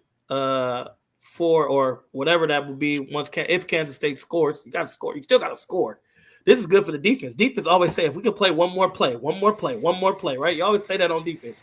If you can play one more play, right? Anything can happen if you can play one more play. And they scored a play. All right, you got your one play, CJ. All right. Hey, I'm just telling you what the thought process is as a defensive-minded guy. Yeah, they scored there. That was easy. That was Tyler, way too easy. All right, we got a break now. Cue's up. Who was the biggest trash talker you ever played against? I wonder if you're going to say the name I said. I mean, I'm not going to lie. Our entire 2015 Super Bowl defense, they didn't know how to shut up. I mean, there wasn't a soul on that team that knew how to shut up between Aqib. I mean, all those guys. You kidding me? Man, you know what? I'll tell you. They were chirping you guys at practice? Oh, God, nonstop. I'll tell you who, Trent Williams, okay? So, obviously, he was left tackle. I was right tackle. Played with him for 4 years. And Trent used to piss me off so bad because the game was so easy for him, and I'm out there fighting for my life every single play, wondering if I'm going to get cut, if I'm going to get traded. I got one bad play. And I'm out there. I like to get a nice little working relationship going on with my DNs. Like how you doing, bud? Like soften them up rather than trash talk, right? Trent will be over there. He'll pancake his dude. He'll run like 10 yards over to my guy. He'll decleat him, and he'll start talking trash to him. I'm like, hey, Trent, I gotta block this guy. That's like hey, can you piss off your own guy? Why are you piss off my dude? That's awesome. That's awesome. Gotta love. I had a dude from Kansas City one time. We were playing out there in Washington. It was a blizzard, and God, what was his name? The white DN. He was there forever. Studebaker. God, what was his name? Help me out here, Scott. You got to know this. It was like Studebaker or it wasn't Studebaker. It was, anyways, whatever. What year? Give me the year. I probably got 2012. 2012. Yeah. No, he was for Kansas City. Kansas City. Yeah. Anyways, it doesn't matter. We're in a blizzard, and everything hurts when you're in a blizzard. Everybody talks about it's fun to play in blizzards. I'm like, screw that. My hands hurt like crazy. I hate it. But he comes up to me in like the third quarter. He's like, hey man, let's just get good film from here on out. Let's just fit on up. Let's fit on up. I'm like, yeah, okay, yeah. So lo and behold, like the next three plays, he like barely like brushes into me. He's like setting me up. I'm like, there's no chance this dude is doing this. Yeah, he thought he was going to get me. Then like the fourth one, he comes balls to the wall trying to get that sack, but I wasn't an idiot.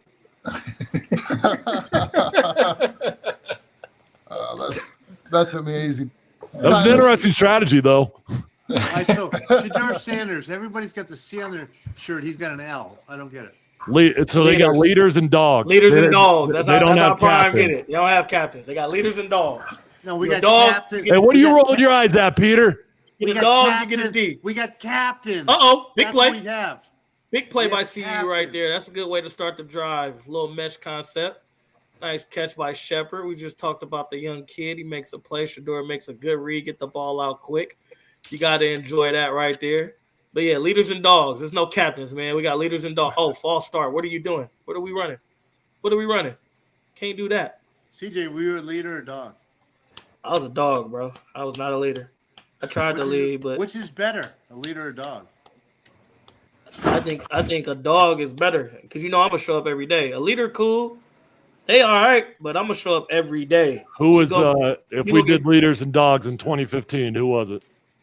Obviously, our leaders was Peyton and DeMarcus, and our dogs was on offense will probably be me, DT, Emmanuel, and y'all up front. I think the whole. I know you can't pick the whole damn team, CJ. No, that's not true. That's not true. Okay, so look. All right, what your definition as a dog is what? Who's dog? No. I understand your definition. I'm not disagreeing, but you got to pick. Well, then if I had to pick on offense for us, it'd be me. If I had to pick the dog on defense, it'd be Von Miller, dog. But you can't stop like TJ Ward, dog. Like dogs are people who make plays that don't want to be made. That's what dogs are. Dogs are people who do things that don't want to be done. Wide open. Good ball, Shedeur right there. Wide open. No, a dog is a difference. CJ, a dog is a difference maker. No. Dogs are the different. Playmakers are difference makers. Dogs are dudes who pick up the blitz when you don't want to pick up. Sack. Huge sack. Oh, wow. We have big play and then we turn around, sack. I'm still at the false start. Damn, that was I just thought nice ball from Shedeur. Y'all two plays or a play behind. I just seen the sack right now. No, Pete, see these things. But Pete, no, dogs are not difference. But dogs are people who do the dirty work. Difference makers are playmakers, superstars. Dogs are people who don't. Right? Who just go in. They're going to be consistent every day. They're going to do the dirty work. Who do you want? Dogs or difference makers? You need them both. It's not who do you want. You need them both. Like, let me ask you, Joe Mixon a difference maker or he a dog? He's a dog. All right, then. That's what I'm trying to tell you. Right. But Hall of Famers like Barry Sanders, they were difference makers and dogs. And dogs. they were both. But they were more difference makers than they was Trent dogs. Williams was a dog. They was more difference makers than they was dogs. Barry Sanders wasn't picking up the blitz. We can all be honest about that. But Barry Sanders is going to go for 80. CJ not going to go for 80. He might go for 50, but he going to hit that linebacker in his mouth. That's the dog. That's the difference. That's what I'm trying to get you to see.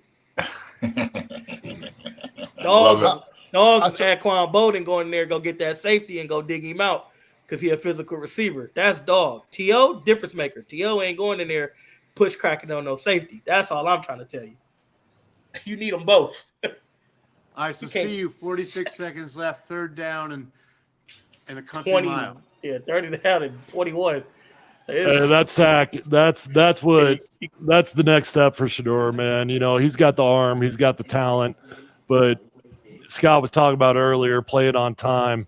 That's the one piece that's missing for Shedeur right now. He's got too many plays. He's just not on schedule. But the thing is, Tyler, you can get that. You can't get the accuracy. You can't teach the accuracy, I should say. Yeah. You can get the chemistry. You get the timing. You know, just a lot of reps. Oh, don't do that. That's intentional grounding. But he needs to just play the game. You know. Yep. He wants to hold the ball because he's like Caleb from last year. He wants to make a play every snap. Right. You know, and sometimes punting's not bad. You know, throw the son of a bitch in the third row. You know, of the stands. Oh. You know. Was that intentional grounding? That had to have been, right? They called that intentional grounding. Yeah. You have to. He's in the pocket and didn't go beyond line of scrimmage. They had to. Yeah, but there's 15 seconds left. So what? Big deal. But still, no. They still got two timeouts. No, all you need is 3 out of this. If they get 3 out of this, they're 4th and 33. Tyler, you got to play for 4th and 33? Yeah, pray. Statue of Liberty. Come on. Old school. Hey, we already connected on 2 Hail Marys once this season. Spider 2 double Y banana. All right, John. They run the clock out. Hey, Tyler, as we're wrapping up the half here, what are you working on these days? You know, I've got my radio show that I do on Altitude 92.5. That's 12 to 3, Polumbus, Hastings, and DMAC. So that's the bread and butter. Keeping me busy, keeps me close to the game without having to move every 3 years coaching, you know. And I just started this podcast that I'm having a blast with. And Rob's actually helped me get it set up and everything. Mount Polumbus Speaks. That you know, we're doing a lot of content, doing all 22 breakdown, live watch-alongs like this, putting out daily content on YouTube and on Twitter, and you know, every single platform. So it's been a blast. That's keeps me busy right now. So Scott Hastings, do you think he ever wore a jersey in the NBA, or was it just a sweatsuit? He had a sweat. He'd go through warm-ups. Scott's got a pretty crazy stat. I forget how many years he played. I think it was like 11 or something. And, you know, Scott averaged about 2 minutes per game or whatever it might be. And but he played 11 years in the NBA and never played more than about 5 or 10 minutes a game, and he never got cut. That's pretty crazy. Unbelievable, right? I think there are games he just never even had his jersey on under his sweats. He was able to go right from the game to the nightclub. No, you know what? That's what makes our show pretty fun, though, because Scott and I were both we were grinders, man. I mean, I came in as an undrafted guy, made the team my rookie year, and you know, started 8 games my second year, and you know, ended up with 60-some starts. Scott, I'll say this: I'm convinced that nobody in the history of the NFL has ever started 60+ games and made less money than I made. But he still makes some good money, though. But we did all right. And you made a lot of good relationships. Yeah, no doubt. I got in with Mike, and once you get in with Mike, you're good. Yep. 100%. So Scott, how does a offensive lineman like that, you know, Tyler had length, all kinds of stuff. How does he slip through the cracks? It's just, you know, it's first of all, it's tape evaluation, then it's background checks, then it's, you know, interviews. But with old linemen, there's so many of them out there playing. Division I, Division II, Division III at the time, whatever. And guys fall through it. But the thing about it is, like with Tyler, I remember I scouted him. I remember he was tall as shit. You knew he's going to have good. He had actually good athletic ability, right? Good feet for his size. I'm not done yet. I just started my evaluation on him. All right. Okay. Is this nervous, Tyler? Is this like getting a grade card, 15 years later? Well, no, because I know he's going to give me the nice version of it. But yeah. No. I'll be honest. No, but I worried about his strength, his power, and his substance. But I knew his ass. I knew he'd get bigger. Huh? Did he have enough ass, legs, power? I could totally understand why colleges would recruit him as a tight end. Yeah, because he had that build. He wasn't a Samoan. He wasn't thick. He wasn't 330. But the thing that's cool about it was he was tough and he was smart. And I fought like hell for him as a free agent. No, Scott. I mean that's it. I always said I was a basketball player that played football. Offensive line. That's why I thrived in the West Coast scheme, because I played by beating guys from point A to point B, not by mauling them north and south, right?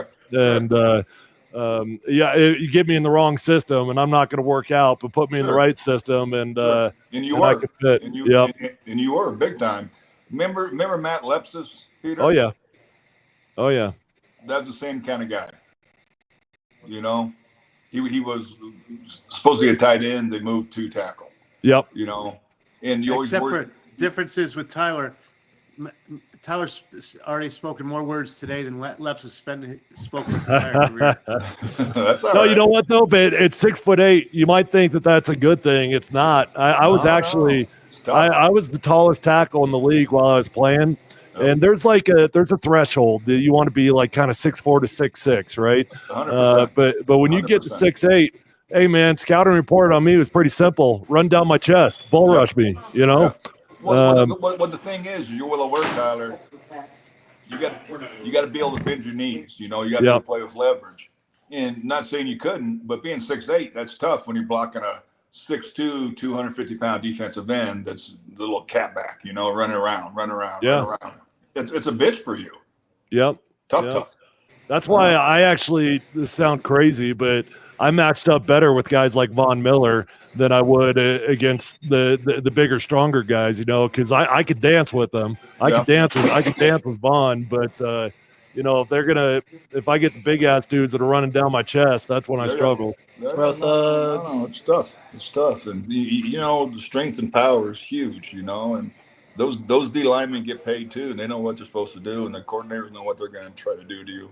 No, but that's why I say I respect your career, how long you played and all that. It was cool. Well, I appreciate it. Yeah, no, that's good shit, man. Good stuff. Hey, Tyler, did you ever have a coach tell you that they apologize, that they missed? Like the best thing I got after my first 2 years in the league from Studesville, after I made my Pro Bowl, and they obviously they drafted Monte Ball before me. I was like, you undrafted. Stu's pulled me into the office and said, "Hey man, we just missed, and I just want to tell you sorry for that." That was a very that was a moment for me where I was like, "Oh, I made it." Yeah, that a couple things similar. I'll tell you the best compliment I ever got in my league when I was playing was playing in Washington, and I played a coach that I didn't even know who he was. It was an offensive line coach for the Bears at the time, and he comes out to me after the game and he says, "Hey man, I just got to tell you, you're the best technician in the NFL right now."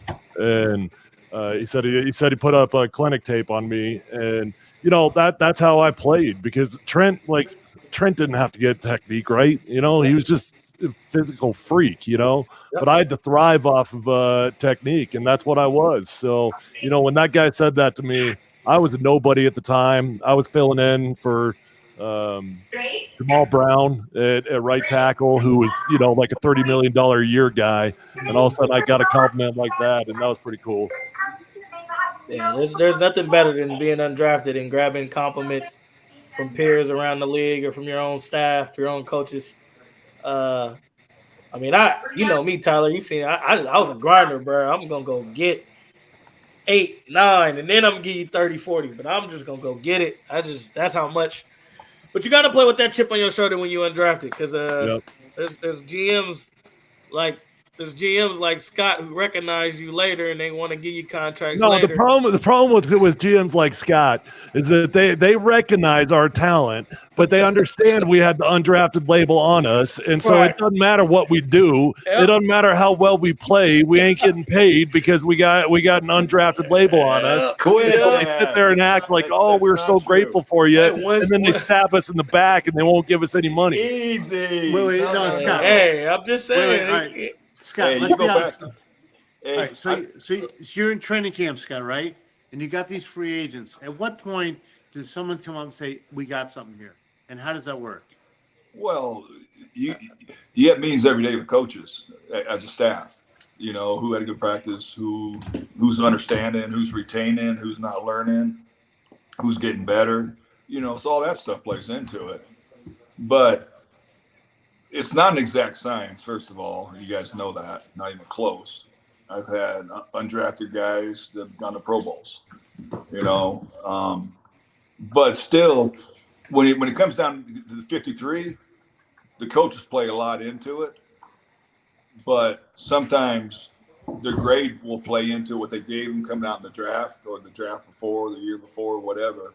And that's when you got to step up and say, listen, we're this undrafted guys having a better time. So Tyler, when does Tyler Polumbus, as the tackle, beat out the 4th-round draft choice tackle? Probably 2 weeks into it. I mean, we drafted Russell Wilson, okay? And we just gave a quarterback, I don't want to say his name, but we gave him Matt Flynn. We know who he is. You think everybody doesn't know what you gave him? We know who he is, baby. Hey, shout out to you, Matt. We ain't talking about you. We talking with you, baby. He got paid, though. He got paid. Within 2 weeks, after minicamp, and probably a week into training camp, Russell Wilson already beat him out. And that's when Pete Carroll announced him the starter already. Right. So announcing to the public is different than internal meetings, right? When did Pete say? When did Pete say, like, holy shit, we got something? When he jumped Kellen Winslow Jr.'s ass, when he ran the wrong route, ran down the field and put his finger in his face, like, wow, rusted. This is a rookie, 3rd-round pick. No, that's before the faith, baby. It's easy to identify football players once you get them around you, because you got them in the building every day. You can feel them. You can feel them and hear them and know them. Pete, you know that. Pete, let me ask you this question. You guys stand out. Pete, let me ask you this question, because when I reflect on it now, you was telling me I was going to make the team. When did the Broncos tell you I was going to make the team when I beat Almonte? But you wouldn't tell me that at that time. Obviously, you wanted me to keep going. Right, because I could not afford you to have. Yeah, you had that nugget on me. But when I reflect on it now, you knew. If you had gotten cocky, you might have screwed up the last 2 weeks. Whatever you were doing in the first 4 weeks of camp, I needed you to keep doing. Because if you went soft on me those last 2 weeks, everything you did the first 4 weeks goes for naught. But when did they tell you? After week 4. Right, about week 3, 4. We got something. And now when I think back at it, I'm like, damn, Pete knew. My own agent didn't even let me know, tell Tyler. My own agent didn't even let me know I was good. Because I think was still praying and like, oh my God, I hope I make the team. No, because I couldn't allow you to pee down your leg. I agree with you. Hey, when the draft ended, how many teams did you end up getting an offer from, CJ? 3. Buffalo. No, we had about 7. We narrowed it down to 3. And we actually accepted the Bills. Yeah, we actually accepted the Bills. I was going to get to that. And then Coach E called up and he freaking blew everybody away. That's cool. He not only blew me away, he challenged me. I told E, my cocky self, right? I told E, y'all drafted the wrong back. E said, prove it. I called Tyrone Wheatley back and told him, I'm not going there. I'm going to Denver to prove that I'm worth. And that was the starting relationship between me and Eric Studesville that's living today. Yeah. But but sometimes it works out, right? The way, once you get to the 6th or 7th round, it's actually better. I was glad I didn't get drafted in the 6th or 7th round because my deal was insane, man. I actually had 25 or 26 teams that wanted me. It was nuts. And so my dad before the draft had actually done like a huge like scouting report of the teams that needed tackles and, what would be a good fit if I got down to the undrafted situation. And, it came down to it. And I had Tony Dungy on the house phone. Mike Shanahan was on with my dad, and Tom Cable out with the Raiders was on another line that my mom had on hold. And, I had it narrowed down to those three teams. And I'll tell you a funny story here. I get on the phone with Tony Dungy, and Shanahan and Cable are literally on hold. And Dungy ends up telling me, he says, "Hey, Tyler, I don't know how much you know about me, but, I'm a man of my word. And if you come to Indianapolis, you're making this team." And so, I put down the phone and I turned to my dad and I was like, "Hey, I think I got to go to Indianapolis. He just said I'd make the team." So I was getting ready to accept the deal. And my dad said, "Well, just tell Shanahan and Cable what he said and see what they say." So I got on the phone with Cable first. And I was like, "Hey, another good O-line coach." Damn. Yeah, who I ended up playing for in Seattle, and I freaking love the man. Oh, Tom is dope, man. I freaking love the man. But I told him, "Hey, Dungy promised me a spot on the team," and he goes, "Oh yeah, I can't do that. I got to go," and he hangs up the phone. So, but then I ended up telling Shanahan what happened, and then Mike just said, "Look, Tyler, I'm not sitting here on hold unless I want you on this football team. You come to Denver, you do what I know you can do, you'll be on this team." So, Denver is my hometown. So ended up sticking out with Denver, and it all worked out. But, it works out, right, CJ? Because you end up getting to leverage that. And I ended up getting paid like a 6th rounder. At the time, it was like nothing crazy, but it was like $20,000 or $30,000, which was pretty damn good for a free agent back then. Free agent back then. I mean, this is 12-5. I'll never forget it. It was just great. And I just think, like I always said, if I was coached by Tyrone Wheatley and not coached by E, I probably wouldn't be the same player I was. Like, E really changed a lot about my game and my mental. And then obviously getting to play with Peyton and learning and all the things I got to grasp from a full perspective as understanding offenses, understanding defense, understand what we're trying to do, what they're trying to do to us. I think having that and the pressure that Peyton put on coaching staffs to get on the same level that he was on, and then they put that pressure on us, right, to play like, if you would have came to us 2 years earlier, it would have been just as dope.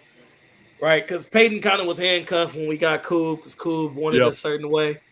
But if you'd have came to us way earlier and all the things that, I mean, you got to us and Peyton was still making changes, but if you would have got to us when Peyton had full control, dude, that was the much football I've learned in those 4 years, and it was remarkable. About 5 years in Denver. People always talk about. Go ahead. Hold on, Tyler. Let me ask you this though: we're coming back from break. You and CJ, what is Prime telling his team in the locker room? Down 14-7 right now. Man, Prime, who knows what Prime is saying? I don't know. CJ, do your Prime impression. I don't have no Prime impression, but what I can, if Prime is what I know Prime, so what I can say, right, obviously, right, who wants it? Who wants to play harder? That's Prime motivation. But when it comes to like the X's and O's, like we can't turn sacks, we can't be behind the sticks, and we have to tackle better because we're not stopping the run right now. Those are 3 things Prime need to be saying that I hope that he's saying, right? We can't be behind the sticks on offense because it's causing us not to move the ball down the field. And then we just have to tackle better because we're not stopping the run because we're not tackling. It's not like we're not stopping the run because the scheme is just dominating us. We're not tackling. Like, they haven't tackled. So outside of the motivation, let's go, Prime need to be saying that. All right, how about the elephant in the room? What's the elephant in the room? Travis. No. The elephant in the room is the other Sanders, number 21. He's missed the last 3 weeks. They've played great on defense. He comes out, and he's missed a bunch of tackles. It's because he don't rap. He don't tackle. I honestly haven't really seen. Has he been missing tackles? Yeah, he missed 3 of them today. I already my brother texted me and said, Shiloh out there missing tackles. I said, Shiloh don't rap. He just hits you. Right. He just hits you. But the name on the back of the jersey is putting him on the field. The last 3 weeks, they were better defense without him. What do you do? Ooh, yeah, I mean, that's a tough one. Well, no, that ain't tough. It got quiet. That ain't tough. You sit him. That ain't what? You sit him. Bro, I played. But you make that sound simple, but it's not happening. I played with Jeff Teffer. Jeff Teffer's son never saw the field with us. Never. He wasn't better than Keenan and Marvin Jones and Jeff Teffer. I played with Dan Hawkins' son, Cody Hawkins, and he did play, and he was our quarterback. and every other quarterback transferred out of the program. Right. So yeah, some dads are like that. Some dads are like my dad. When you're starting safety sleeping with the coach, the coach's mom, it makes a difference. I'm telling you right now, I think their defense got better when he got hurt. I'm going out on a limb.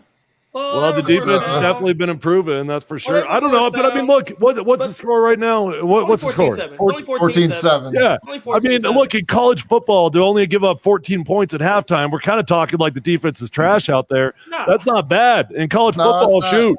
No. They're not tackling. The game is tackling, blocking. The game is simple. They're not tackling right now.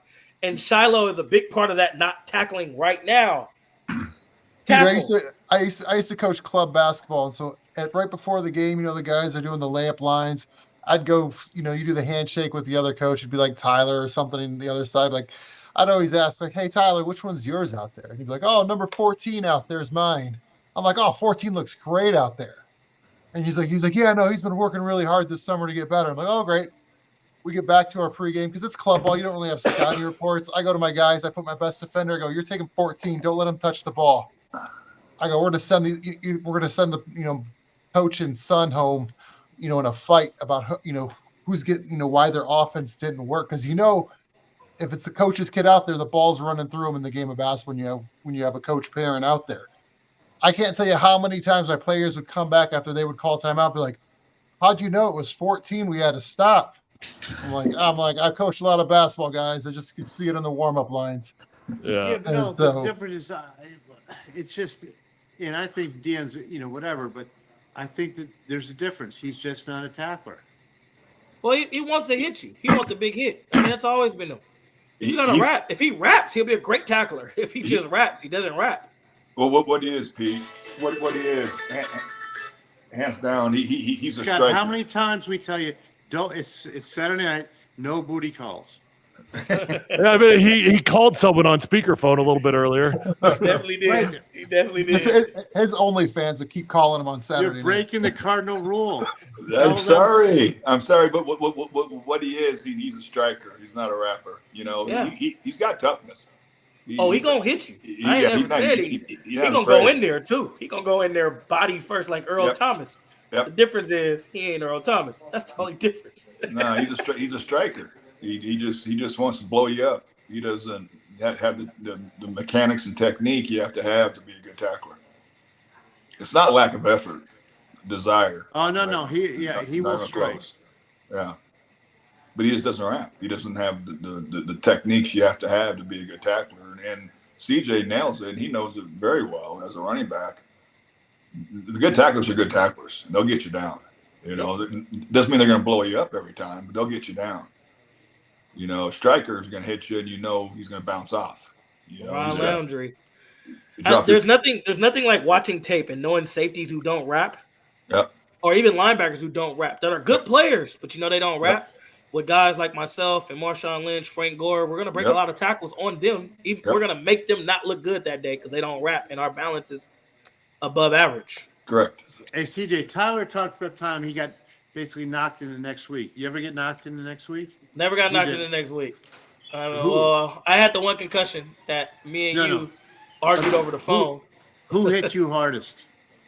Oh, Navarro Bowman. Bobo was the hardest. That was the hardest hit I've ever had. Joint practice. That wasn't even in the game. That was joint practice.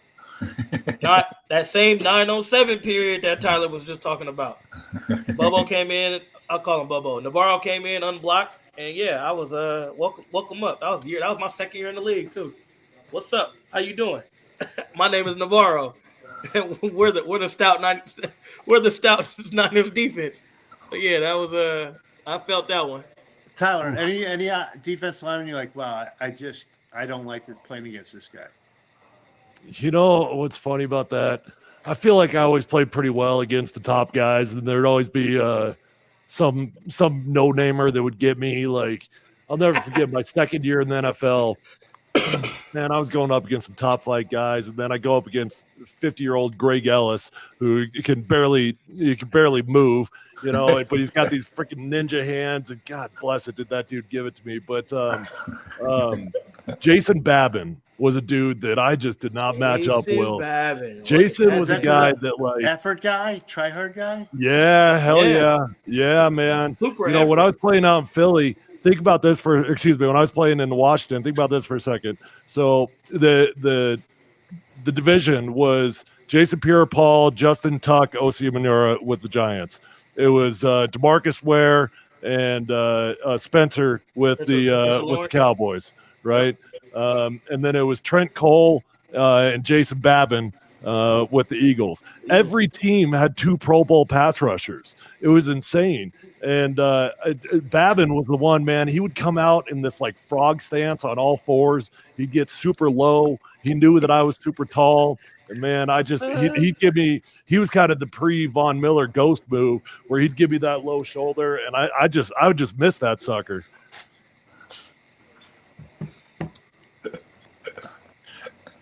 Jason Babin was a good football player. He could come off the line, boy, with that 4-point stance. Yep. He came off the line and played. All right, Travis Hunter just came out of the locker room. Looks like he's ready to go. Oh, really? I think he had a shoulder. I think he had a shoulder or hand. It's a shoulder. They got the thing strapped up on him. But, he had a shoulder. Could be an AC thing. We all know how that goes. He's getting hurt too often, fellas. He's little. He's like 170. Hey, Scott, what do you say about the old two-way thing in the next level? No. The thing about it is you got to identify what he's best at. And it's unique because I got a brother that works in the NFL. I got a son that works in the NFL. One says he's a better receiver. One says he's a better corner. I think with his durability issues, I think he's going to have to play corner. The thing about it is he's a hell of an athlete. But when these injuries keep piling up, it's red flags towards the draft. Well, shoot. So as an agent's perspective, I want to play receiver because receivers of course 30 and corners make it 20. Corners will be making 30 by the time he gets paid. Yeah. You got to think receivers are going to be making 40. Corners will be making 30 by the time I know he gets paid. CJ. I'm not very smart, but I know how to add. I can add. I know. I got you. The thing about it, it's not that he's really small. He's got a good upper. He's got a good ass and hips. Beautiful ass. He's got skinny. Someone had to say calves. it, right, Tyler? Yeah. He's got skinny calves and he's small boned. So the more turbulence you put him in, the more combative situations you put him in, he's gonna get hurt. Well, it's a 100% injury guaranteed sport, and when you're out there every single down, sure, dude. It goes up to 140, right? 150% guaranteed when you out there every snap. Speaking of our Shedeur conversation, I've been thinking about it. Kurt Warner, accurate. He's more athletic than Kurt, obviously. We're just talking about the quarterback position of it. But accurate, can get the ball out, right? Good enough arm to get it in places. I see Kurt Warner. But Kurt, are you talking when he was in college? Or are you talking in the NFL? No, I'm talking about in the NFL. That's what we said. NFL. No. He said compared to NFL. That's what you said. He could identify and get that son of a gun out. When I was in Seattle, we'd play him, twice a year, of course. Oh, Kurt Cole. I ain't never said, but we ain't saying Shedeur bad. Shedeur can play. I'm giving the quarterback quality skills of accuracy, where to put the ball at, anticipation. Kurt Warner. Kurt Warner wasn't a franchise changer, but Kurt Warner had weapons around him that made him really, really damn good. Yeah, but Shedeur doesn't have the anticipation. That's why he takes. No, he don't have the anticipation. That's fact. His anticipation is not Bryce Young's.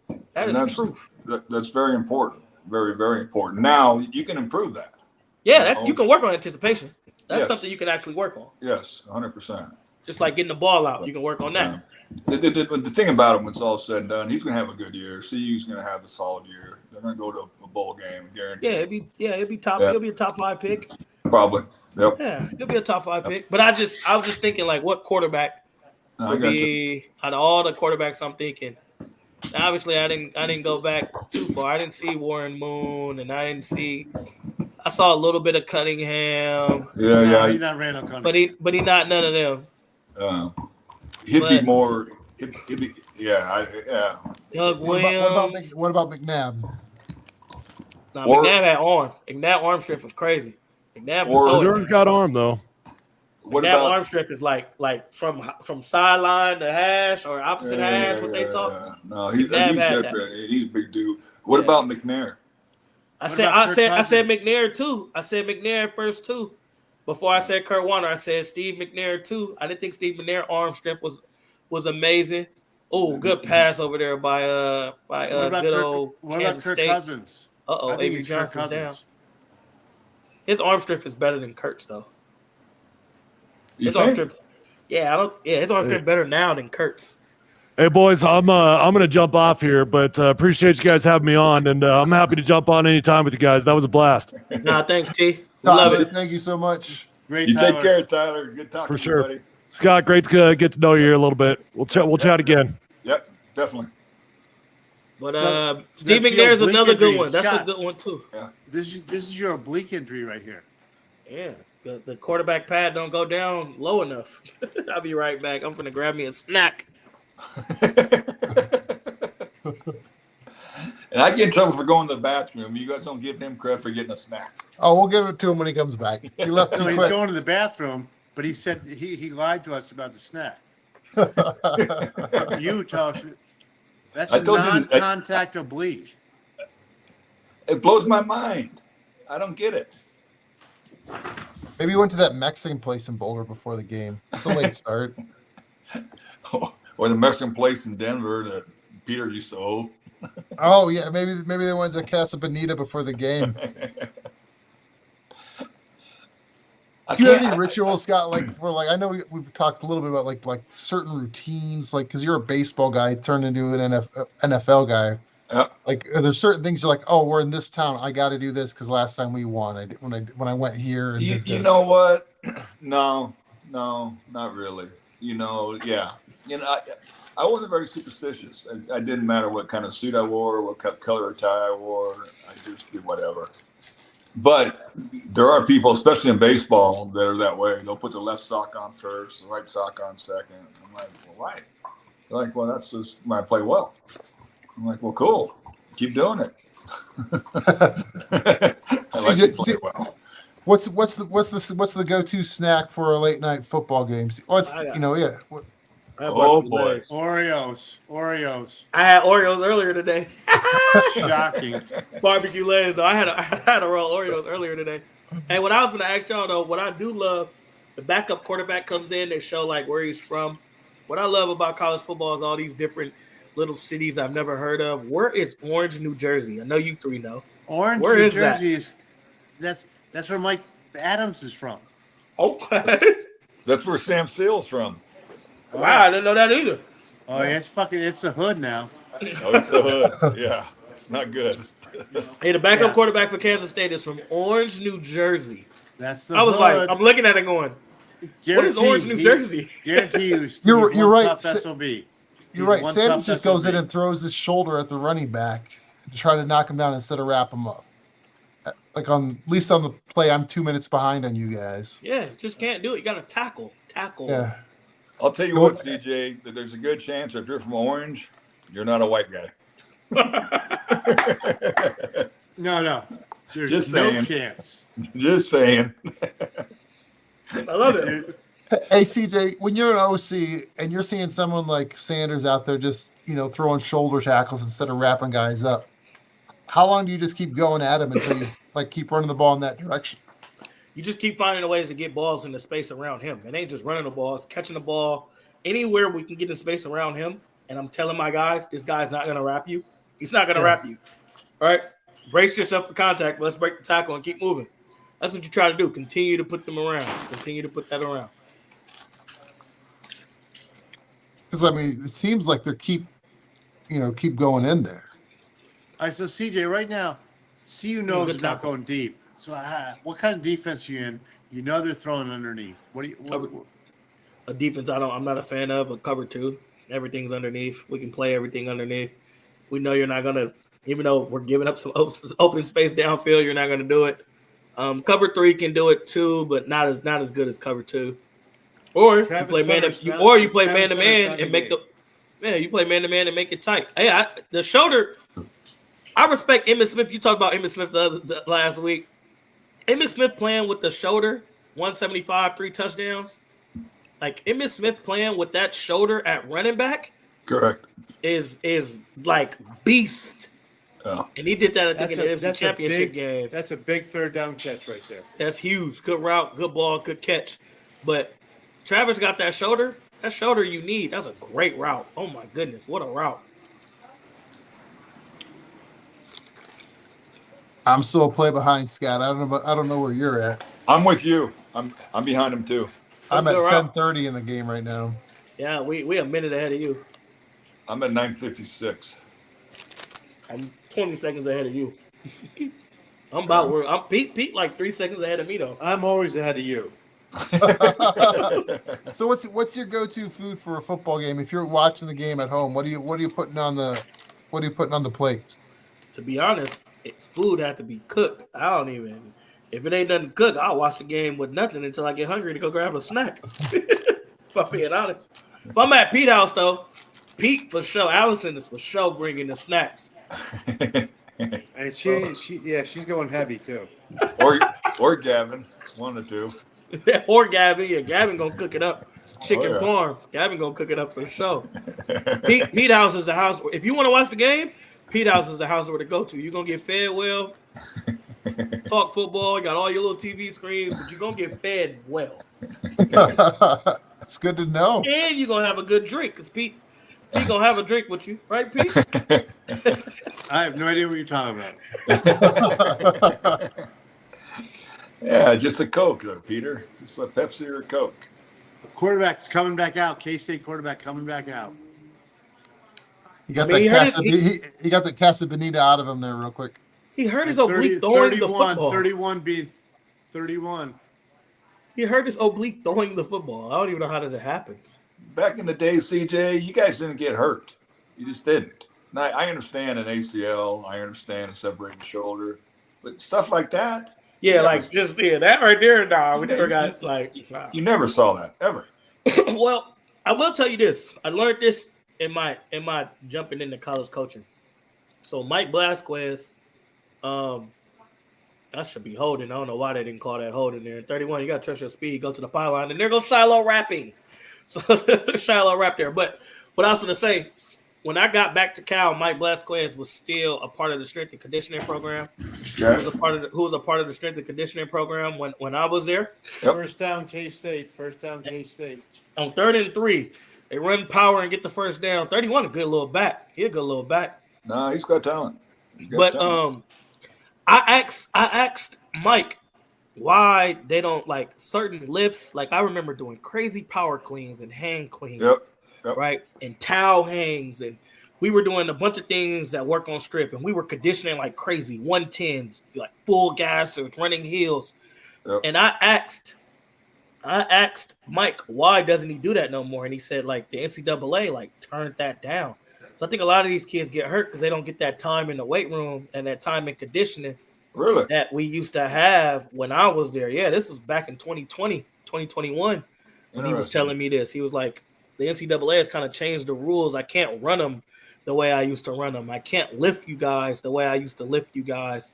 Because it's like the things have shortened down from what the NCAA. And I think that's why all of these kids get hurt. They don't really get in the weight room. Like I remember like in college, you go to class in the off season, it was class and you was in the weight room. Like you lived in the weight room in college. And they're not doing that as much. Maybe it's the amount of time they allow, huh? Yeah, amount of time they allow. I just know it's shrunk and it's just tough to do. So I know that's what Mike told me, and I believe I'm a true believer in the weight room, as the weight room prevents cause injury, right, and help you obviously have your body ready for a very physical sport. Sure.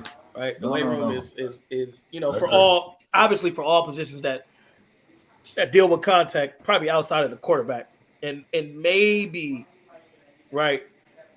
DB and receiver, but even you work on hamstrings and stuff, so you don't have those, those pulls and those certain things. But soft tissue. Yeah. But yeah, for soft tissue stuff. But like for like O-line, D-line, running backs, linebackers, right? Those we in the weight room heavy. Yeah, no, I get you. And that is, I remember asking Mike that because I was like, I'm coming back. Obviously, I just retired. I'm getting into coaching. I'm coming back, and I'm like, why are we so soft? I don't remember being this soft. Like I'm saying it as an alum at Cal. Yeah, sure. Like, why are we soft? And then he kind of told me, like, man, I can't do what I used to do. He said, if I run, like, if we used to run 16 110s. He said, if I go run 110s, I'll get reported and compliance will be tripping. And I was like, dang. Pete's sleepy over there. I see you, Pete. You got to stay up, baby. Hey, Peter, you're right, though. I'm on the East Coast. It's 12:30. Hey, but you were right, though, Peter. You're talking about, like, possession and time. This is the first drive of the half, still going, taking half the third quarter up, keeping the playmakers for CU off the field on a long, sustained drive. Hunter did not play. So, I mean, to go up 2 scores here, I mean, sure, could CU go score, but their defense has been out here for, half the period already. Well, I told you, Rob. I told you about KState. They're I'm just telling you guys. Coached. I'm in the Fairfield Inn. Ain't nobody left in the lobby but me. That's good. It's 12:30. They give you the keys in case someone knocks on the door. No, they're getting their sleep so they can get to the waffle bar in the morning. They got them down at the 2-yard line, 4th and 1 at the 2. And they're not hesitating; they're going. As they should. Why wouldn't they? Of course. That's K-State, buddy. They're well disciplined. They're well coached, and they got a hell of a running game. All right, so CJ, what are we doing? RPO left or RPO right? What? I'm running the ball, right? Power. Like I'm coming gap scheme right at you. Yep. Not all that. What you just hollered. That's new age football. Yeah.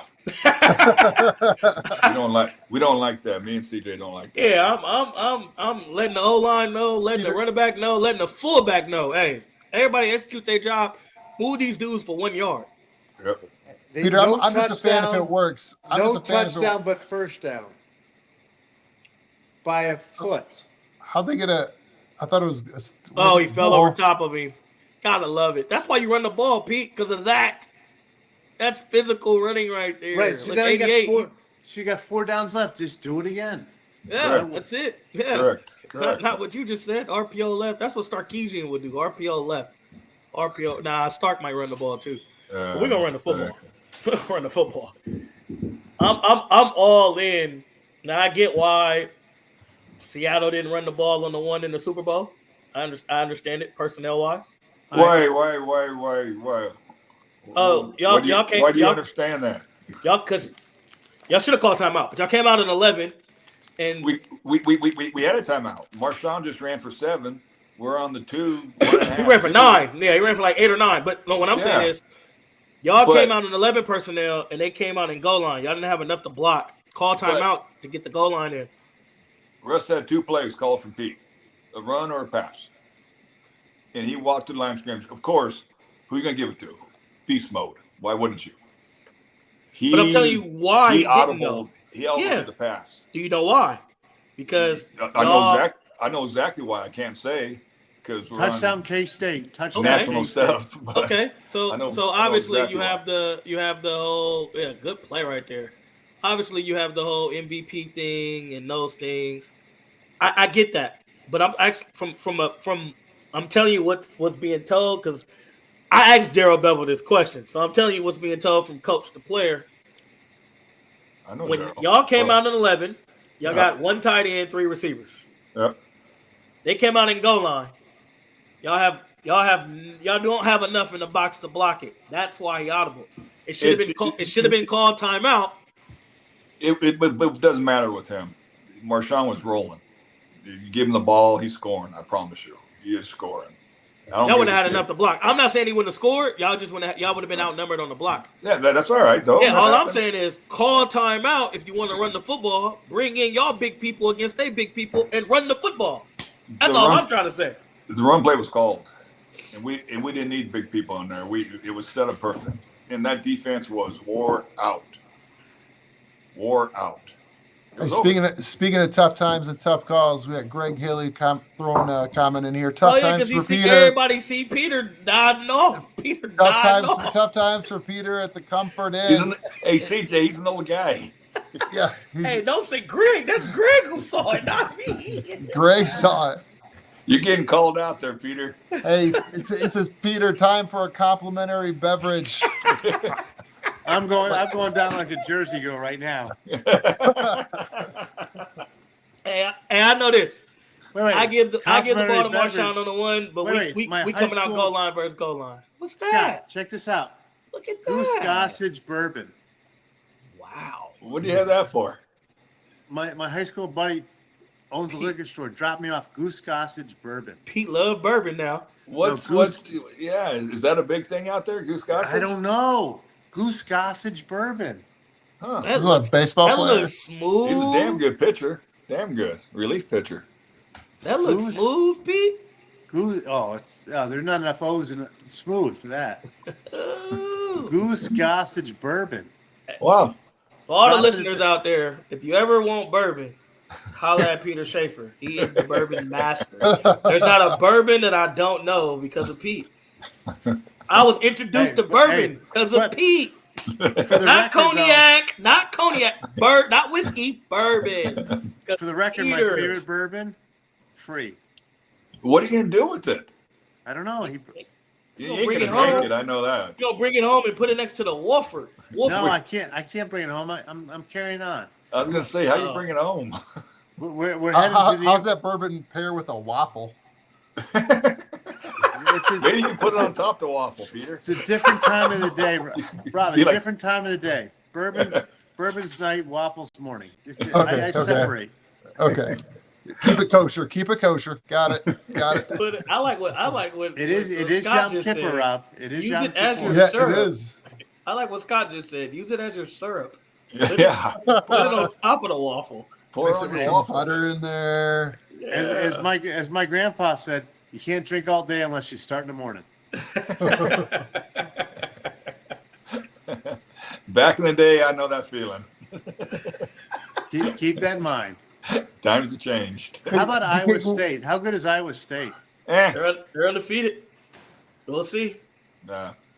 Let's see the rest of their Big 12 schedule. Let me pull it up. Yeah, no. Hey, CJ, while you're looking at that, did you see that the Avs gave up six goals today? So they're averaging giving up 7 goals a game right now. So they need me. You better work on your. So what Pete said the other day in between the pipes, they need me. Huh, Pete? They need you. Pete, you gonna give me a deal? I'm gonna play goalie, bro. I ain't gotta skate too much, right? I just gotta sit there and block the puck. Hunter does not look like he's coming back. Travis is hurt. That shoulder is serious, man. He can't move his arm. Look at him. Just watch him. And the thing is, Peter, you know this too. He knows. They're done without Travis Hunter. The head coach knows. Well, yeah, but they're not going to put him in harm's way. They wouldn't do that to him. Mm-hmm. You know, if it's a regular dude, yeah, sure, you're back in there. But not when he is who he is. Which I get to a point. All right, here we go. Iowa State, they got UCF next week at home. That'll be tough. Texas Tech at home after that. Go to Kansas. Go to Cincinnati. Go to Utah, who's struggling right now, and then they finish with Kansas State at home. They don't even play BYU. They got a shot. That'd be interesting. UCF just lost again today. I know, but have you seen them play yet? I only saw him play against Prime. I didn't see him play no other game. They got some talent now. They got some backs. They got some speed on defense. They got some backs. I like the back. I like him. CJ, who does CU have coming up? CU next game, I'm pretty sure. I think it's Texas Tech, then Arizona. I almost know their schedule. They got Arizona on the 19th. Then the 26th they have Cincinnati.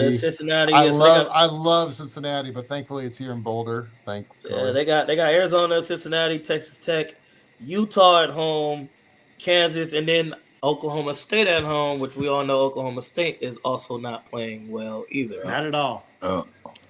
Do you see at least 2 or 3 wins on there, CJ? I've been told you I think Prime go 7-5, 8-4. anything over that was overachieving, in my opinion, with this team. Yeah, they're going to a bowl game. They're definitely going bowling. Yeah. They're definitely going bowling. I mean, the games I had them losing, obviously they won one game I had them losing, but the games I had them losing was this one, even though I did choose them in my pick'ems. But this one, obviously UCF last week, I had them losing Nebraska, so they lost to Nebraska. They're losing this one currently. They beat UCF. And then I had them outside of that. I had them losing to Utah and Oklahoma State. I only had them losing 4 games, but now Utah and Oklahoma State, they both playing like they're not playing as well. Yeah. Arizona State shocked the crap out of me. Yeah, hey, I agree. It's college football. It's college football. It's football. That's why you gotta love it. Did you guys expect Texas just to roll over Oklahoma the way they did today in the Red River rivalry? No. Nope. Not like that. No, I like that. Yeah. No. I thought it was going to be way closer. You thought it'd be a good game, but no, I didn't see that coming. It was 34-3 at the end of the day. It was over early. It wasn't over it was over in the middle of the second quarter. Yeah, you could tell who was dominating. Like watching the game, and that's what I was telling Scott when Scott said he was watching the game. Texas D was flying around. Correct. Nah, they got a lot of talent. They have athletes over there on both sides. They were flying they have. I told you they have 2 quarterbacks that are going to be first-round picks. Yeah.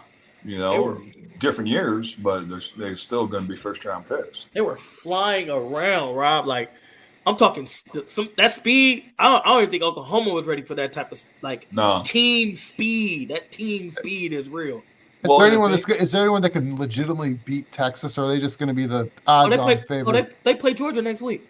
Yeah. They play Georgia next week. It's going to Georgia can get them. Georgia can get them. It's in Austin. That's going to be good for them. It's in Austin. But they play Georgia next week. Is it me, or do you see a lot of K-State guys kind of at least cramping up? Like there's a... is the altitude going to get to these guys in the second half? What's the weather looking? Oh, this guy's rolling around. This is the 3rd straight injury in a row for K-State. But what's the weather like? Y'all in Colorado? Well, Pete's not. Y'all in Colorado. What's the weather? It's a nice fall night. In October. Yeah, in October. No, it's cool. Right it might be 60 degrees. That's good football weather. Yeah. Hey, Douglas, please. Yeah. It's not bad. There's no humidity. It's not the altitude. But he just hurt. It's just like he just tackled him. And now he's holding his knee. He's got to be faking that. I ain't even see nothing where he can. Well, I ain't going to say he's faking. I don't never want to talk player faking. But it looked routine. That's all I'm trying to say. It looked like when you see the tackle, y'all see the replay. It's coming up. It looks routine, and they're checking him out. But it looked he was on top of the guy, and he's holding his knee. I just didn't get that. Just hope he's all right. Amen to that. I mean, Colorado's on the drive, getting ready to score to make it 21-14. Yeah, I know 2 minutes behind you guys, but I keep seeing K-State guys slowing the game down from getting hurt. Well, you can say that, but if he's hurt, he's hurt. I get that. Never want to see that. Nope. Ever. Looks like he's all right, though. They don't wear any freaking socks. They don't wear any pads. They don't wear nothing. Correct. He's hurt. He can't put no weight on it. He's done. He's limping. I'm trying to figure out what he hurt. Did y'all see the play? Yeah. Did y'all see the replay and the tackle? Yeah. What did he hurt? I don't know. Sometimes that stuff happens. Yeah, freaky accidents. Yeah, for sure. Because it just looked at routine, right? It looked at like a regular routine. He tackled him, was on top of him, and then he got up, and then boom, he falls. Oh, bro, out there taking selfies on the sideline. That's a no-no. That's a no-no. The new generation, CJ. Oh my goodness, what are we doing? Would you let your guys do that, CJ? Hell no. What? You be at 5 a.m. in the morning. I don't care about compliance. I'll be getting in trouble. That's cool. I'll pay whatever fine the NCAA want me to play. You grabbing the y'all finna see it here, Avery Johnson. You grabbing the come on, bro. We in the game. You out here grabbing the phones and taking selfies? Like, what are we doing? It's ridiculous. Yeah, bro. We got a football game to win. We ain't here on no fun trip. I understand the celebrities is out there and it's cracking and it's Boulder, but we ain't got time for that. It's a new generation, partner. I've seen it all. Don't I worry. would never, ever, ever. I wouldn't even have the balls to do it. I'll be so scared of my coach. 100%. 100%. Oh, yeah. Take the screenshot of Pete. Hold on. A fake. You wouldn't. Okay over there? If I was a GM and saw you do that, we'd have a conversation. What if you saw one of your guys grab a phone from the stand? It's 1 o'clock in the morning here. It's 1 o'clock in the morning. But you just flew out there today. It's not like you adjusted that quickly. No, I flew out. I landed at 2 o'clock in the morning. If I grab a phone on the sideline, he dropped the wide open. It's 2 o'clock in the morning. You did. If I grabbed the phone on the sideline and took a selfie, what happens to me, Pete? Big pass by Shador. Yeah, he dropped it. But I'm talking about the selfie that just happened on the sideline. Why do you have a camera on the sidelines? Well, no, why do you have a camera on the sidelines? No, he took it from a fan. There's a fan. He took the phone from the fan and took a selfie. It would not go over well with me, I promise you. I'd be in some. Yeah, hit him in the wrong number. And Scott don't play that Kansas game. State player hurt. Get in there. They brought the blitz. They went with the pick routes. Picked each other. The linebacker ran over the DB. Kind of love when they pick each other. I love that. Let me guess, you're an offensive guy. Kind of love that. I don't love that the kid is hurt. No. But when you run into your own player and get hurt, he ran into. When he woke up this morning, he got him pretty good too. Yeah, when he woke up this morning, he wasn't expecting to run into his outside linebacker. I don't think so. He got him pretty good. He smashed him, didn't he? He got the wind knocked out of him. He wasn't expecting. No, he's going right to the locker room. He wasn't expecting that. He got smashed right there. No, he's got to be on concussion shit. Oh, I love it. Yeah. Big play here. First and goal. Nothing like the pick guy. First and goal. Yeah, Prime need this. So, I'm not sure what Greg's exactly saying here to you, Peter, but some Pete can go to sleep. Pete, you can go to sleep. You ain't got to hang with us, man. Yeah. All they telling you is, hey, man, stay up.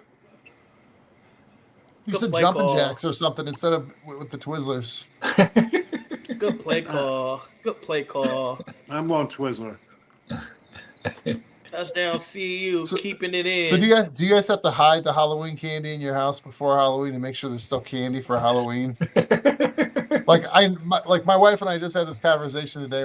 We had people over today. We're like, when they leave, we got to put the Halloween candy where it's not easy to get to. Don't buy it till October 30th. What's the problem? We had people over already. Now, that right there that's smart, Pete. That's smart. Don't buy the Halloween candy. Doesn't matter. You don't have to give 30th. Halloween candy to the 31st. I don't care. Someone knocks on your door on the 29th. What are you doing at my door? It's not Halloween. We invited these people over to our house. Put on a costume. It's not the 31st. CJ, what are you going to do for Halloween? What do I look like, the Boys and Girls Club? I just give stuff away? Come on. Wow. Someone's getting a little. He gets grumpy. Someone's sleepy. Someone's sleepy. He mad Prime taking these primetime games on the East Coast so late.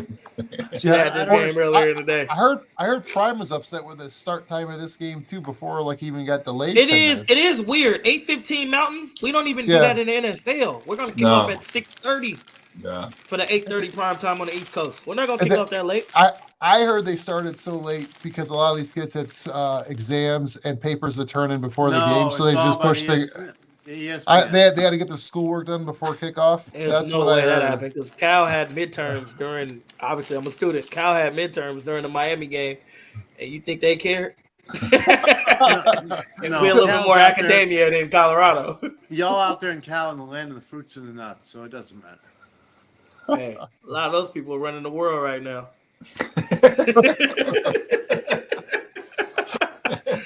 Those people got a lot of hands in what's going on in the world right now.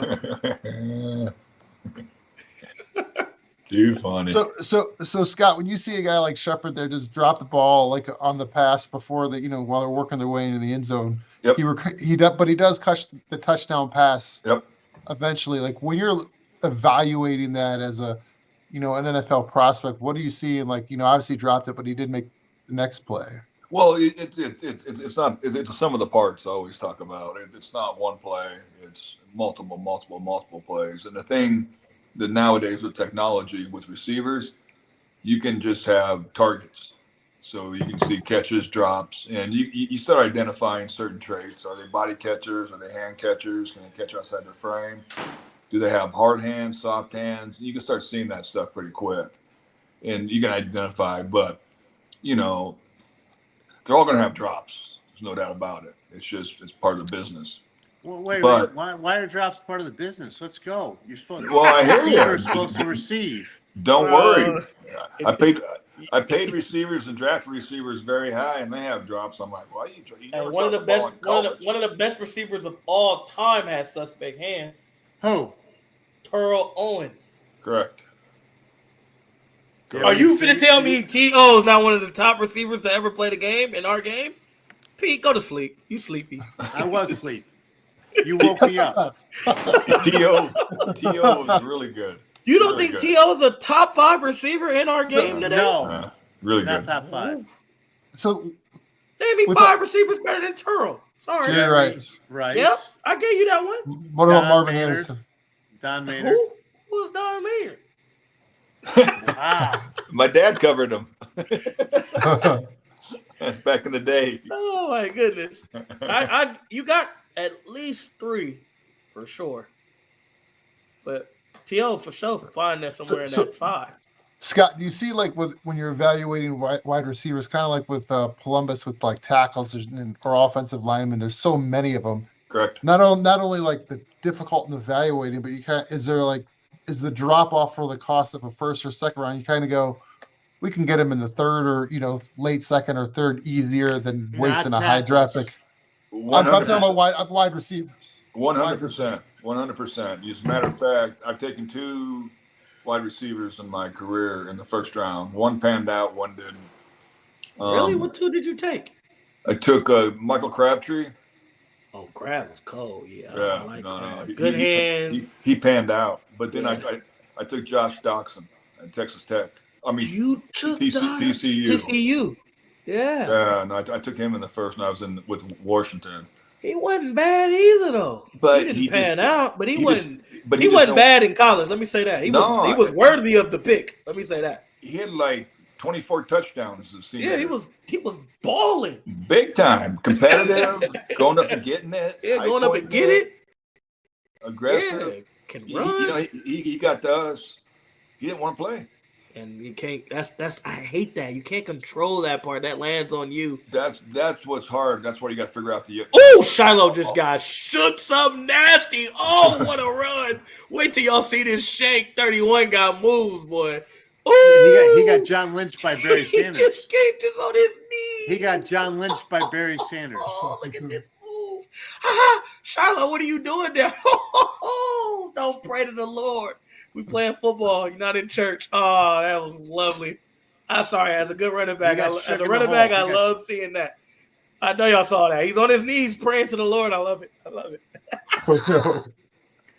Oh, Colorado has negative 27 rush yards. I did not know. That's all the sacks. That's the sacks. Yeah. Ooh. Yeah. But they don't have a running game though. They need. Not tonight. Not tonight. Tonight they went away tonight. Yeah. Oh, they're showing the shake on the replay again. Shiloh got to live with this for the rest of his life. You got it. Oh. Oh man. Oh, you got. That's brutal. You gotta love. Look at all the C-Lebs at the game. You got KD, you got Carmelo. Everybody's there. Got my Valil boy out there, CC Sabathia. Yeah. Everybody's there. All right, guys, I need to go to the restroom again. I'm sorry. You're good, man. No. If you're CJ, you say, I got to get something to eat. Hey, I went to go grab me some chips. Hey, Shiloh got the D on his jersey, but Yeah, that D Sanford down on that one. Is that because he was trying to just like hit him instead of wrap him up? No, that's because he got shook. He came in, he broke down, but he didn't shoot his gun. He got to shoot his gun. That's like Barry Sanders shook and John Lynch. When Barry shook John Lynch, it is one of the funniest highlights because John had no chance. He went like this. And John is leading like this. John body's going this way, arm going the other. I love it. It's a great shake. It's probably one of your top shakes. You put it on YouTube, bring it up. Big sack by CU. That makes it 3rd and long. I'm still at 1st and 10. Oh, throw it underneath. We're at 307 underneath. I'm about 50. I'm at 354. He had him underneath. Throw the crossing route underneath. I hate when quarterbacks he's not a thrower. He's a K-State quarterback. Don't like when any quarterbacks just don't take it's in front of you. It's right there in front of you, Pete. Watch 83, right? You seen the replay. Look, he's wide open. By himself. He's by himself. Right, what do you CJ, want? Why don't you run the same play and just throw it to him right now? 83. There you go. They did it. And they get the first. Oh, you beat me to it, and I haven't seen it. I was going to answer your question. Oh, they can say he's a foot short. Yeah, they were in the same play. This cracks me up. Is the line judge is like 12 yards away, and he goes spots the ball. He has as much chance to spot the ball correctly as I do from watching TV. He's moving the sticks. Yeah, the line judge wasn't even back there. Like, he don't know what he's paying attention to. But, yeah, you do run the same play. Pete, you just change the formation up like what they just did right there. Oh, they gave him the first, but I think they're challenging it. But he definitely got the first. Yeah, he was in bounds. That ball crossed. They can review it all they want. That ball is crossed. So, obviously we do these pick'ems in my family. And I can hear my grandma in the back screaming, "Get him!" She picked Colorado. "Get him! What are y'all doing?" I can hear her. All right, they're challenging the ruling on the field as a first down. I think they got it. I don't know why they ruled it.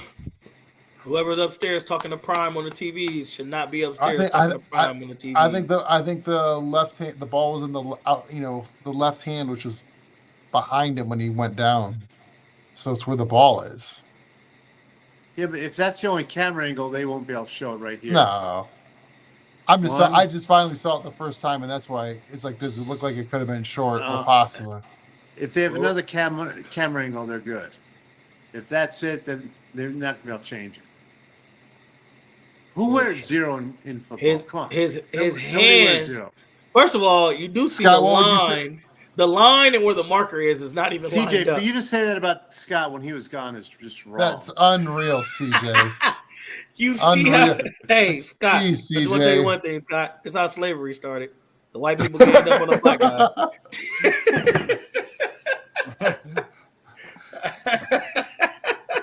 Peter's just being grumpy, an old man. We just gained up on the black guy, huh? Terrible.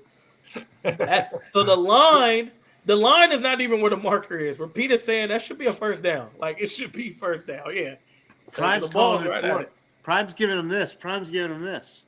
Yeah, but yeah, Prime wants that. Too bad that ain't it.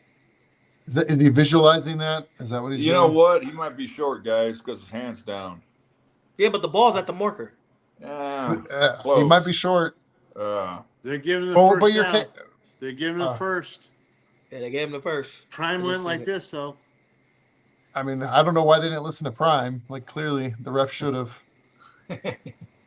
Like that one clip. I know, Michael. I believe you, Michael. I'll look for it next time when Michael Jordan called for the foul. That's how you rap. See how number 7 just made the tackle when y'all see the play? That is how you tackle. That's football. Yeah, Shiloh need to go to his tackling clinic. That's how you tackle as a safety. That's how you come down and tackle. They keep showing Hunter on the sideline. He has no inclination going to game. He don't even have his helmet. No. He don't even know where his helmet is. It's like he's looking for the helmet.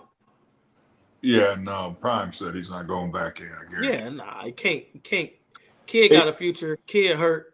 Hey, did you see Dave Montgomery got a new deal? Yes. CJ? Yes, I did. I like him, bud. I like him a lot. I told Pete, I wish we could have found a way to manipulate where I got that Lions team and not the Lions team I got. Then I'll still be playing right now. But why did Chicago let him out? No idea what they're doing. That's a great question. It also wasn't Ryan Poles too, though. It was the baseball GM. Yeah. Who's the baseball GM they had before him? It was Porter. Was that his name? No, Ryan Pace.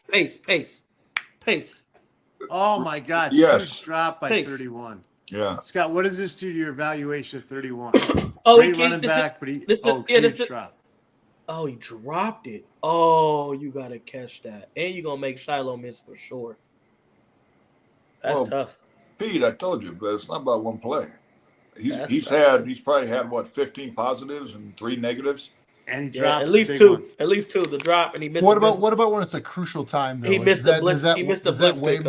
Does that weigh more in your evaluation, Scott? Like, say it's a big play. You don't trust his hands. Look how he tried to catch that. If it happens time and time again, yeah. Field goal, K-State. But if it's not happening multiple times in crucial situations, with backs, you got to understand when everybody thinks it's easy catching the ball, and CJ can tell you this. You're running full speed. Your eyes are bouncing. Yeah. If you're a receiver, you get paid to catch the ball. When you're a back, you get paid to run the ball. Now, don't get me wrong. You want him to catch it, too. Yeah. And he should have caught that, definitely. Yeah. And he probably would 9 out of 10 times. You see a lot of receivers, backs, everybody. When you see people jump, it's because they, like you said, the eyes is bouncing. Correct. We freeze the ball. Like we freeze frame because we're in the air and jumping and we're looking at it. All right. So we're moving on 1 o'clock Eastern time. We're not even in the fourth quarter. What is ESPN thinking? This is West Coast games. This is why everybody didn't like the Pac-12 because you couldn't see them play because of this. Correct. This is why they was trying to figure out how to check. But I'm the problem in the Fairfield Inn, the only person up. The problem is, Pete, that the 9 o'clock in the morning games go on the West Coast goes to those schools on the East Coast. Instead of just doing, hey, all the West Coast games, like the NFL, all the West Coast games is going to be played at 1, which is 4 Eastern. All the East Coast games are going to be played at 10 in the morning, which is 1 Eastern. If college football did that for Division I, then you wouldn't have to stay up till 2 o'clock. The tough thing with that is like on the small school battle. Like I remember like growing up in Toledo, like Toledo was always for a while would play their games the same time as Ohio State did. But everybody in Toledo was an Ohio State fan before they were a Toledo fan. So they started playing their games later so they'd actually get people to show up to them. It's like, that's what it is. It's all about trying to get people to show up or watch. It's all about the TV. So that's what it is. That's what makes it tough though. Yep. I do got a question for Pete and Scott. Obviously, you guys have been in the game way longer than me. How do y'all feel about now? You know me, Pete. I wasn't a jewelry guy, I wasn't that. But how do y'all feel about these players wearing jewelry? No. on their ear or their neck. No. Or... Put it in your locker. Let's go. Don't like it, CJ. I'm old school. I'm 53 years old. Big sack. Yeah, I'm not about jewelry. Yeah, some of these kids are doing it off the field. I get it. They want to bring attention to themselves and all that. But I know this. I've had players tell me. He says if he wears that necklace in that game, I'm tearing it off his neck. And they will. I've seen Talib do it. Yeah. Snatch, crab, chain, easy. Yep. Oh yeah. Hey, yeah, but again, CJ, like I said earlier, it's a new generation. These kids are different. I'm not saying good, bad, or indifferent. It's just a new generation. Right. They have different philosophies. I don't know. I'm just old school. That's just how I was raised. And no, you're just old. Not as old as you, big boy. Yeah, well, that's why you're not ready to fall asleep right now. It's 2 o'clock in the morning here. That is correct. So, Pete, who are you recruiting right now? Can you say? No. What school? Can you tell me that at least? Oh, we went to. He's got a lot of people. Hey, speaking of it, your boy didn't play today, but you should hopefully you get a call tomorrow. Who's that? Okay. I didn't know why he didn't play though. I didn't know. I was at the Miami game. I don't remember him coming out. Cameron, we got Sauce Walker, we got celebrities out the yin yang. All over the place. Yeah, John Wall at the game. CC, Cameron. Gotta love Cameron. Got a soft walk. Well, you have Westbrook. Yeah. Basketball. Westbrook out there. You'd appreciate this. So when I coached in North Carolina at a club team, my guard was the backup guard for Word of God, is where John Wall played his senior year. And it's a small Christian school. Hey, boys, I just invited Zach, who's the night manager of the Fairfield. He's got laundry to do. I said, come on, let's go. Let's talk about CU KState. Come on, Zach. Come on, Zach. Come on, Zach. Why not, Zach? Here comes Zach. Come on, we probably Zach. got 100 viewers in here. Zach close to it. Zach says he's a bit behind in laundry. Oh, okay. You know what? He's responsible. And the laundry is important at Fairfield. He's responsible, Peter. You should recruit him. Let's go. He's doing his job. What's wrong with that? But yeah, he was the guy I coached when he played with John Wall in high school. He was a freshman, and John Wall was a senior. He goes, "Could you imagine being at every practice where you have, whether it's a coach from Duke, North Carolina, Kentucky, every practice is just lined with college coaches, and sometimes the head coaches, sometimes the assistant coaches. Everyone's trying to talk to John Wall or let him know they care about him to get him to show up. So it was like at a small school, like the gym was tiny. Yeah, no, that's cool. It's very cool. But yeah, good player. Yeah. That's so why going into they're there. Going into the fourth quarter here. If we'll try to get Peter to fall asleep on this one. Oh, I'm almost there. Hey, how many games is it going to take for the Yankees to take out the Guardians, CJ? Oh, it's going to be a good series. Don't get it slipped. Oh, I don't think it goes. I don't think it goes 7, but it's going to be it's 6. I would say 6. It's going to be don't get it wrong. Cleveland ain't weak. Oh, I hate Cleveland. It's not a bad at all, argument man. here. And they've been there. They're not bad at all. But I've been waiting on the Yankees. I've been waiting on the Yankees World Series for a long time, man. For a long time. We got to go get it. It's Yankees Mets World Series. I would love a New York World Series. I would love a New York World Series. What do you think? Too. What do you think MLB wants more? Is a New York series? They can get an East Coast, West Coast series. That's what they will love. They want Ohtani in there. They want LA. Yes, they want both markets. They can get East Coast, West Coast World Series. They will love that.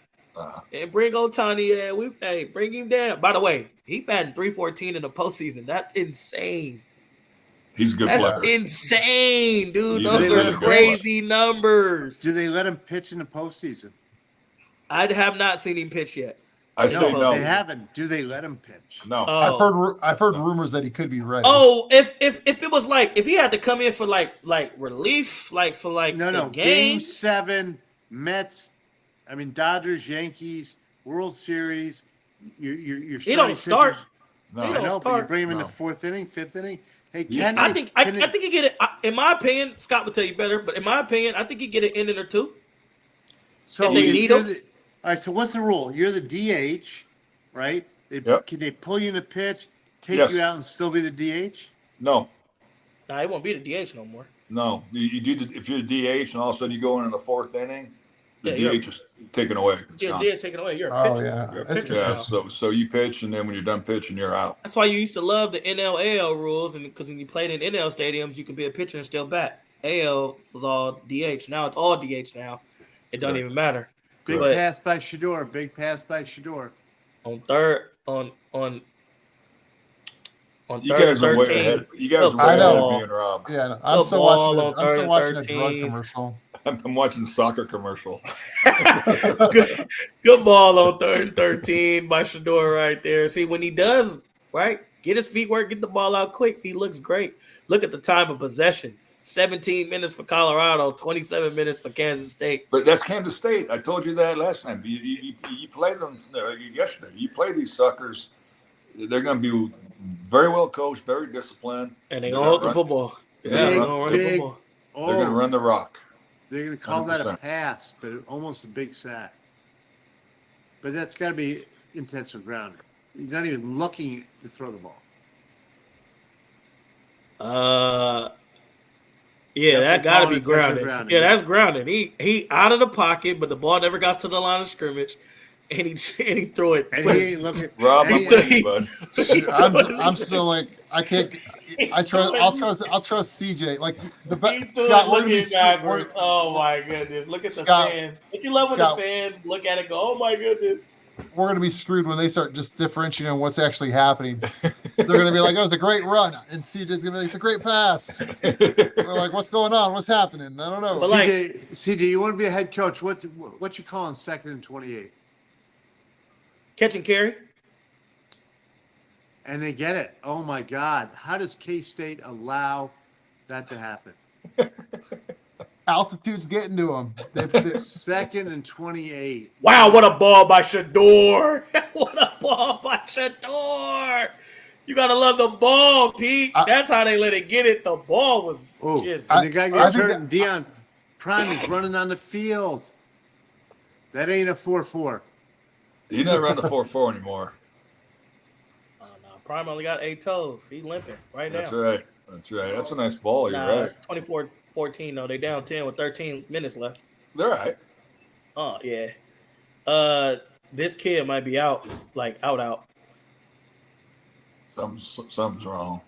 He got hit in the head. When you got a K-State. Oh, no, he limping. When you got a K-State trainer coming over, something's not right. It's the lower leg energy. Yeah, the left leg got rolled up behind him. They're carrying him out. What a catch, though. That's a hell of a he throw. got hip drop tackle, man. That's what we talk about. Take that out of the game. Hey, Pete, by the way, you would have never let me say what Joe Mixon said. I'll be leading the league in rushing if I didn't get a hip drop tackle. You would have never let me say that, Pete. What's your point? Terrible, man. Pete don't love me, y'all. Yeah, he does. Pete don't love me, y'all. It's tough love. My personality couldn't come out. Now Joe Mixon get to play in this new day and age in football. His personality when Joe was in, when I was in, Joe had to be cool like me. But now in this new day and age, Joe can get out. Interception. Oh my God, red zone interception. What are you doing, Shador? What he are overthrew you doing? He wasn't open anyway, though. But he overthrew him. This kid is fast. Who is 19? He can run. Free safety. He can run. Shador overthrew it. Never got his feet set. But he wasn't open anyway, though. He wasn't open anyway. I don't even know why Shador was looking. Coach going to say and what Shador's dad's going to say? His dad probably say that's a bad decision. Bro. That's a bad decision. You can't do that. His dad would say that's a bad decision. I'm pretty sure Pat was trying to figure out why did he go there instead of going. Well, shit, nobody's creating no separation. Yeah, but he still could have hit him. Oh yeah, throw it lower, give him a chance. Yeah, you got to give him a chance. You can't do that. That's especially a bad. You didn't have no pressure in your face. Does the head coach discipline him to say what the fuck? Does he go Sean Payton and the whole? Well, Prime don't cuss. Prime don't cuss. Let's just get that out the way. Right, but does he go Ferris Bueller on them? He has every right to. He has every right to challenge his son to the show. I'm finally just catching up to you. That was a terrible pick. That could cost him the game right there. Here's Prime with the ref. I mean, with can't do that. Announcer. Who, by the way, the announcer, lacrosse guy. Is your Trevor guy coming back? Said he was. He's a face-off guy. I was always curious how the face-off guys do their job in lacrosse. Pro League, yeah. All right. Hey, Pete, I think about we're talking about the new day and age in football. Skip me. I think about some of your other clients who probably would have been in this day and age in football, like Pac-Man. And you would have been having some. You thought you had some trouble back then. You had some trouble now. So how does it work, Peter? When because you get 3% or whatever the percentage is, and they get fined. They get fined. Do you lose that 3% on that $50,000 fine? No. Hell no. Pete get his money up front. Pete get his money up front and daily. The difference is though, on those fines, I'll represent them and I won't charge them. Yes, that is true. Do that and they will charge them for representing them on the fines. That is true. Pete has definitely represented me on 2 fine occasions. And I don't charge. He has not charged me. And we both won on appeal. Because that's what we do. We win. Well, I was first of all, I was fined for some bum. Put your head down. So here. In second, I was fine for uniform. She's up. We'll say hi to her. Hey, there's someone else there at the Fairfield Inn. She coming in late. You gonna get going in trouble, to her room or going to his room? You gotta keep away from the employees. She going to her room or going to his room? She coming in that late. Allison's my room. Oh, okay. I ain't know who it was. Oh, I hear you, CJ. Hey, I'm just saying it's 1 o'clock out there. We know it goes down at 1 o'clock anywhere. At the Fairfield. At a hotel. We know what's going down. At any hotel. Ain't nothing going down. Is there security on your floor, Peter, to not let anybody in and out? No, I am security. All right, so 11 minutes left. See you down by 10 points. This is a huge drive. Yeah, they got to get a quick stop here. The thing is, Rob, like right now, if you're me as a personnel guy, yeah, I want to see how Sanders responds after throwing that pick. Yeah, I want to see what kind of cojones he has to take him down the field and score a touchdown. You know, because he has adversity right now, and to see how he bounces back. They got a quick stop. Yeah, you know, Scott, it's interesting. So I was early in the career, and I was talking to Lynn Stiles. You know, Lynn Stiles with the Chiefs, right? Yep. Old school scout. I said, "What do you look for in quarterbacks?" He goes, "I want to see what that quarterback does the play after he gets his ass kicked." Correct. Right. I want to see him live. I want to see him walk to the sideline. I want to see who he talks to, who talks to him, and how he responds to the players and the teammates and the coaches. Then I want to see him come out the next series and see what he does. Right. I want to see what he does. Right. Here 100%. It is. Yep. Let's see what the fuck he does. Yep. 100%. Hey, by the way, Boise State and Hawaii, they're in the third. You got Ashton Gentry. He's got 114 yards on 17 carries with a 54-yard long run. Wow. Oh, they're doing a good job of containing him. If you want to say it like that, he's going to end up with 250. 17 carries. Usually by 17 carries, he had like 190 right now. No, don't worry. So they're doing a good job containing him. He's just getting loose. It's the whole, it's the humidity in Hawaii. He's warming up. Yeah, no, he's a good player. What do we think of the Broncos tomorrow? Say again, Peter. Broncos tomorrow. What do we think? Oh, I think we're winning. I think we're putting up 30 on them. I love Rob. I think we're putting I said that last week. We did it, and everyone's like, "Oh, you had a good one last week. I know, you're playing a better football team, better coach team this week. That's true. Yeah, I think that's going to be. There ain't no way they're putting 30 up. Oh, I'll put a coffee on it, Peter. Can we bet my coffee back? Can we bet my coffee back? I'll take my coffee back. I want a coffee and a Danish or nothing. I'm down. Bet good with me. Okay, it's 29.5. You said 30. Don't try to change it. I'm saying they hit 30. If they hit 30. If you get 30 tomorrow, I'll double your coffee and give you your little scone. Okay. We don't get nothing. You don't get nothing. That's fair. I just want to remind Scott and Peter that's because my actually like Cal. I actually like Harbaugh. I actually like Harbaugh. I like Harbaugh. I like the Chargers tomorrow. What, CJ? That one hurts a little bit. Just being honest, man. You asked me. I got games that I think the Broncos is going to win. I also got games I think Prime is going to win. And the games I think they're going to lose, I'm being honest. Good middle screen right there. Good call. But go get the first down. I'm still watching like a Jeep go through dirt. Go I'm get with the you. first down. I'm like, oh, that's looks like a nice vehicle. No, I think we're going to get 30. I think we're going to get Bo's going to slowly start getting more. I think the running game's coming together, and I think Riley Moss will get the pick 6 this week. Okay, you're asking for a lot. One thing I got to get 30 somehow. One thing that Greg Roman does is run the ball, and one thing I know BJ and them has struggled against is against the run. And if the run is working for LA Chargers, it can be a long day. I think they're just going to come door. I think they're going to get a little ahead of themselves, thinking like, "Hey, we should let Justin let it loose a little bit." Nah, they ain't done that in 3 games. That's why it's going to happen. It's after a bye week, But that's not Harbaugh's style. I was just saying that ain't Harbaugh. Yeah, that's not his style. If that was a different coach, maybe not John. Not Not Jim or John. Not any of them. Hey, CJ, we wouldn't be able to ask you Friday because you're training with the Avs to be the backup goalie. Who needs me? They do. They absolutely need you.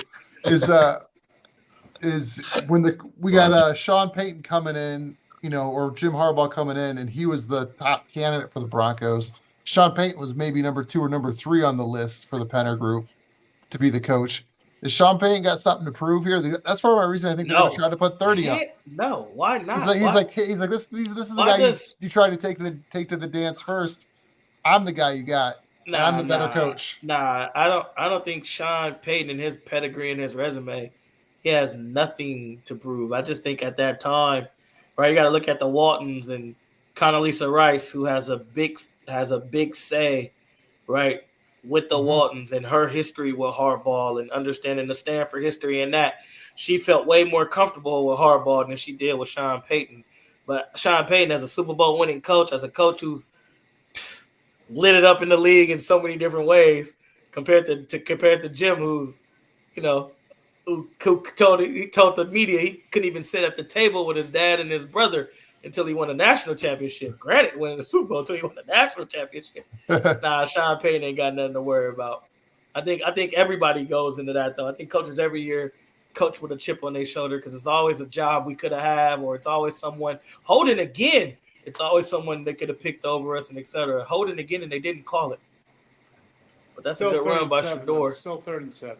Yeah, but the running back just held him. That's a good run by Shador, though, to make it third and manageable. It's a big third down here. They need this. It looks like 3rd and 5, not 3rd and 7. Just like, understand this, Rob. When you see me play calling, when you see me be a head coach, I'm trying to put 70 on everybody because everybody who passed up on me, like I was when I was a player, I'm letting you know you shouldn't have passed up on me. You could have had this, but now you're going to get it to you. Holy, that's not pass on. That's not pass interference. Holding! Why are we not calling holding? Scott, I'm not sure which holding call I'm on yet. Me either, buddy. So you're going to see another holding on 37. They call pass interference. I do think it is PI. I haven't seen it. Now, Colorado was my pick, but I just like calling a fair game.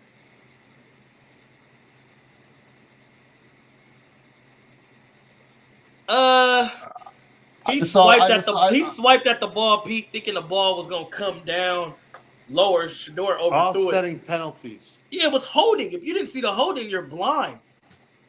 Like, bro, he held him.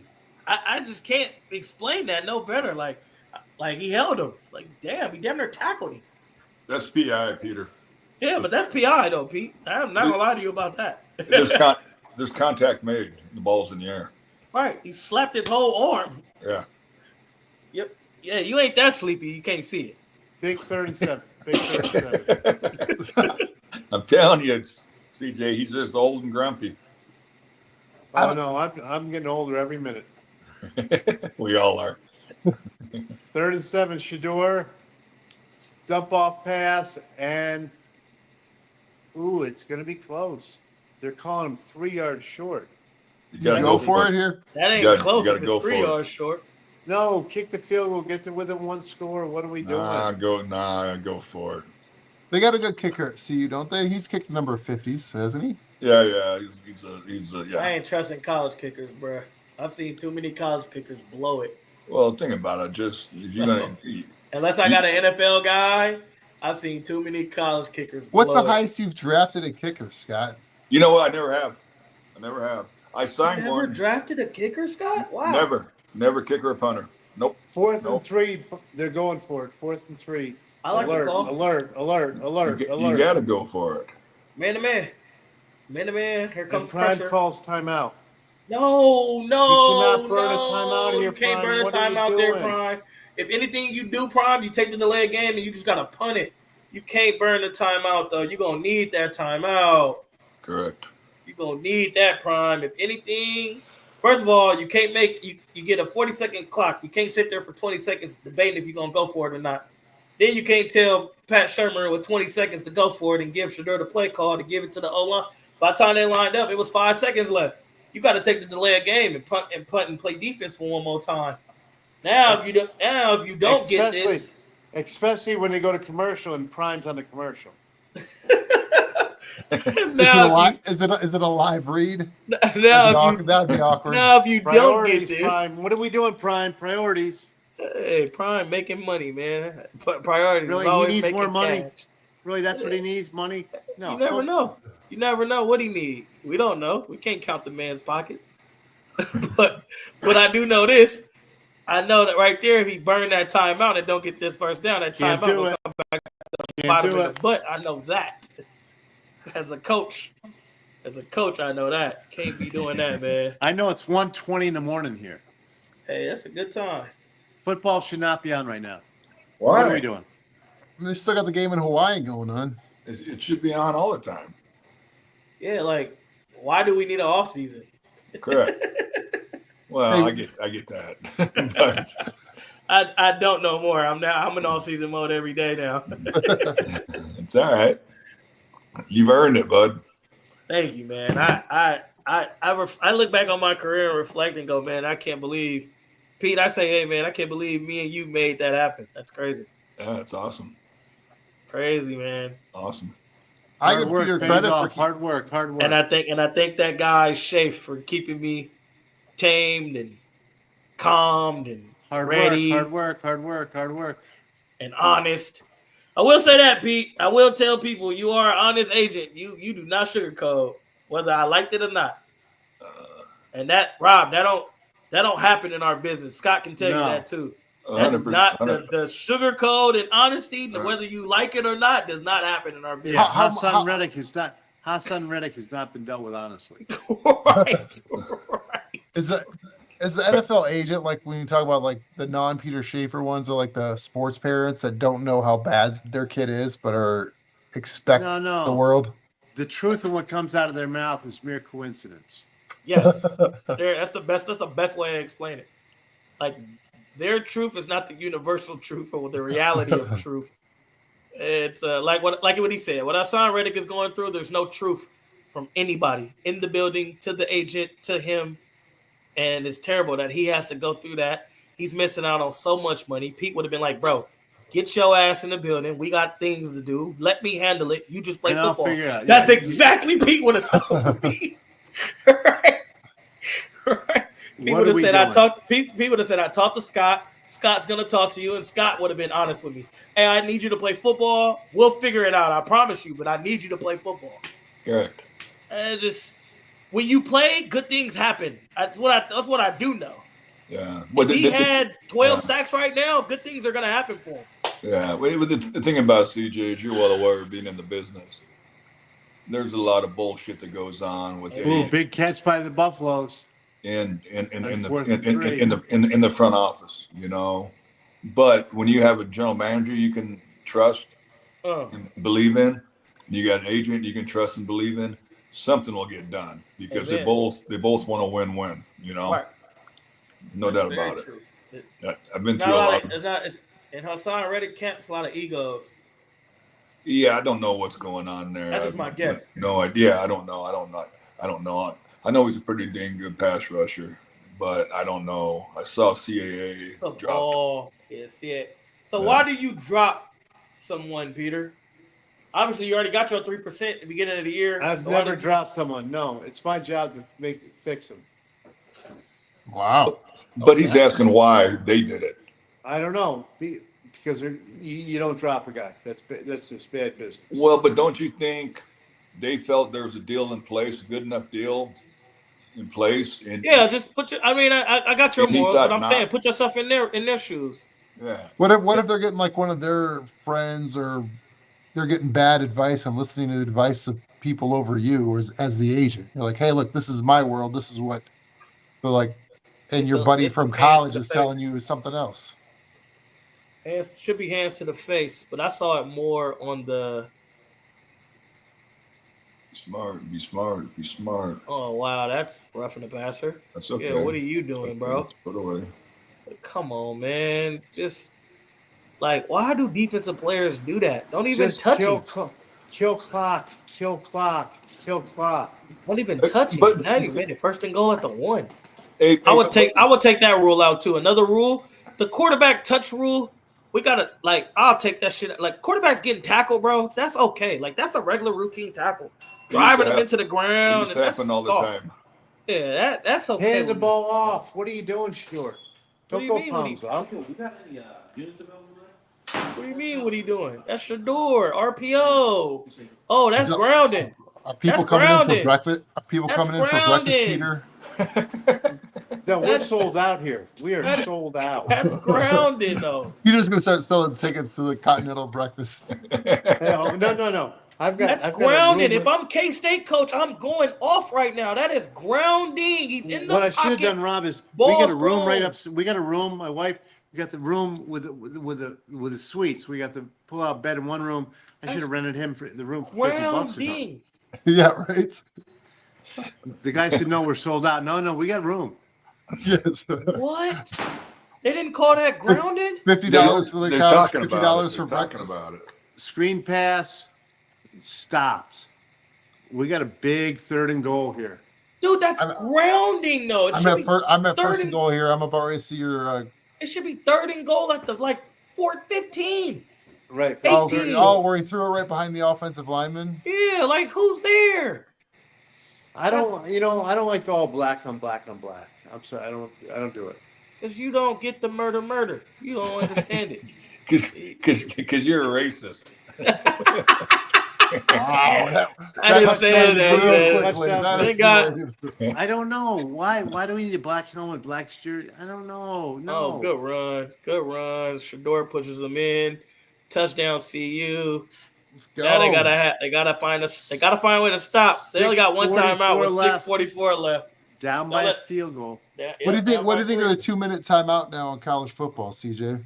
Like I told you, I'm an NFL guy through and through. It's the best thing that can ever happen for me because now I can play those situations out like I would in the NFL. It's the best thing that ever happened. And stop calling it 2-minute timeouts. 2-minute warning. They call it a 2-minute timeout. It's 2-minute warning, though. But they call it a 2-minute timeout. Yeah, but they stole it from the National Football League. We know what it is. Yeah, but it's correct. If they call in the NHL, if they call it icing, and then all of a sudden they start calling it something else in college hockey, you ain't gonna say, "Oh, they're calling it this in college hockey." No, it's icing. So you don't like the 2-minute timeout. You want it to be a 2-minute warning. Got it. It's what it is. It's a 2-minute warning. It's been a 2-minute warning for over 50 plus years. No. So what happens at 2-minute warning, there's a bunch of rule changes. So they put a 2-minute warning in. So the referee said, here's a rule change, here's a clock change, boom, boom, boom, boom. That's what it is. That's the reason for it. Oh, wow, okay. What? I didn't know that. Like those clock rule changes. Yep. Hey, say that again. There's a bunch of rule changes at the 2-minute warning as to, timing, the clock, boom, boom, boom, boom. And that's what the warning was for. Oh. You're supposed to go to the bench, say, hey, look, here's the deal. We're 2 minutes. Here's what's going to happen. You can't have, if you do this, the clock runs. If you do this, the clock doesn't run. Whole bunch of stuff. Okay. That's what the original. Now, colleges threw it in there, the 2-minute warning, to be like the NFL. To get another commercial. But they call it the 2-minute timeout, which is fine. I mean, it is what it is. Whatever. CJ, why do teams do that goofy transition where they put just the snapper? It's like goofy Cal today when you get a look and you think you can go for 2 and still an easy 2. Yeah. But Cal had failed. Yeah, no. I'm asking CJ. That made me mad with Cal today. That made me mad with Cal today because Cal do that same goofy stuff too. They felt like they had it. They try to go for 2, and the guy just.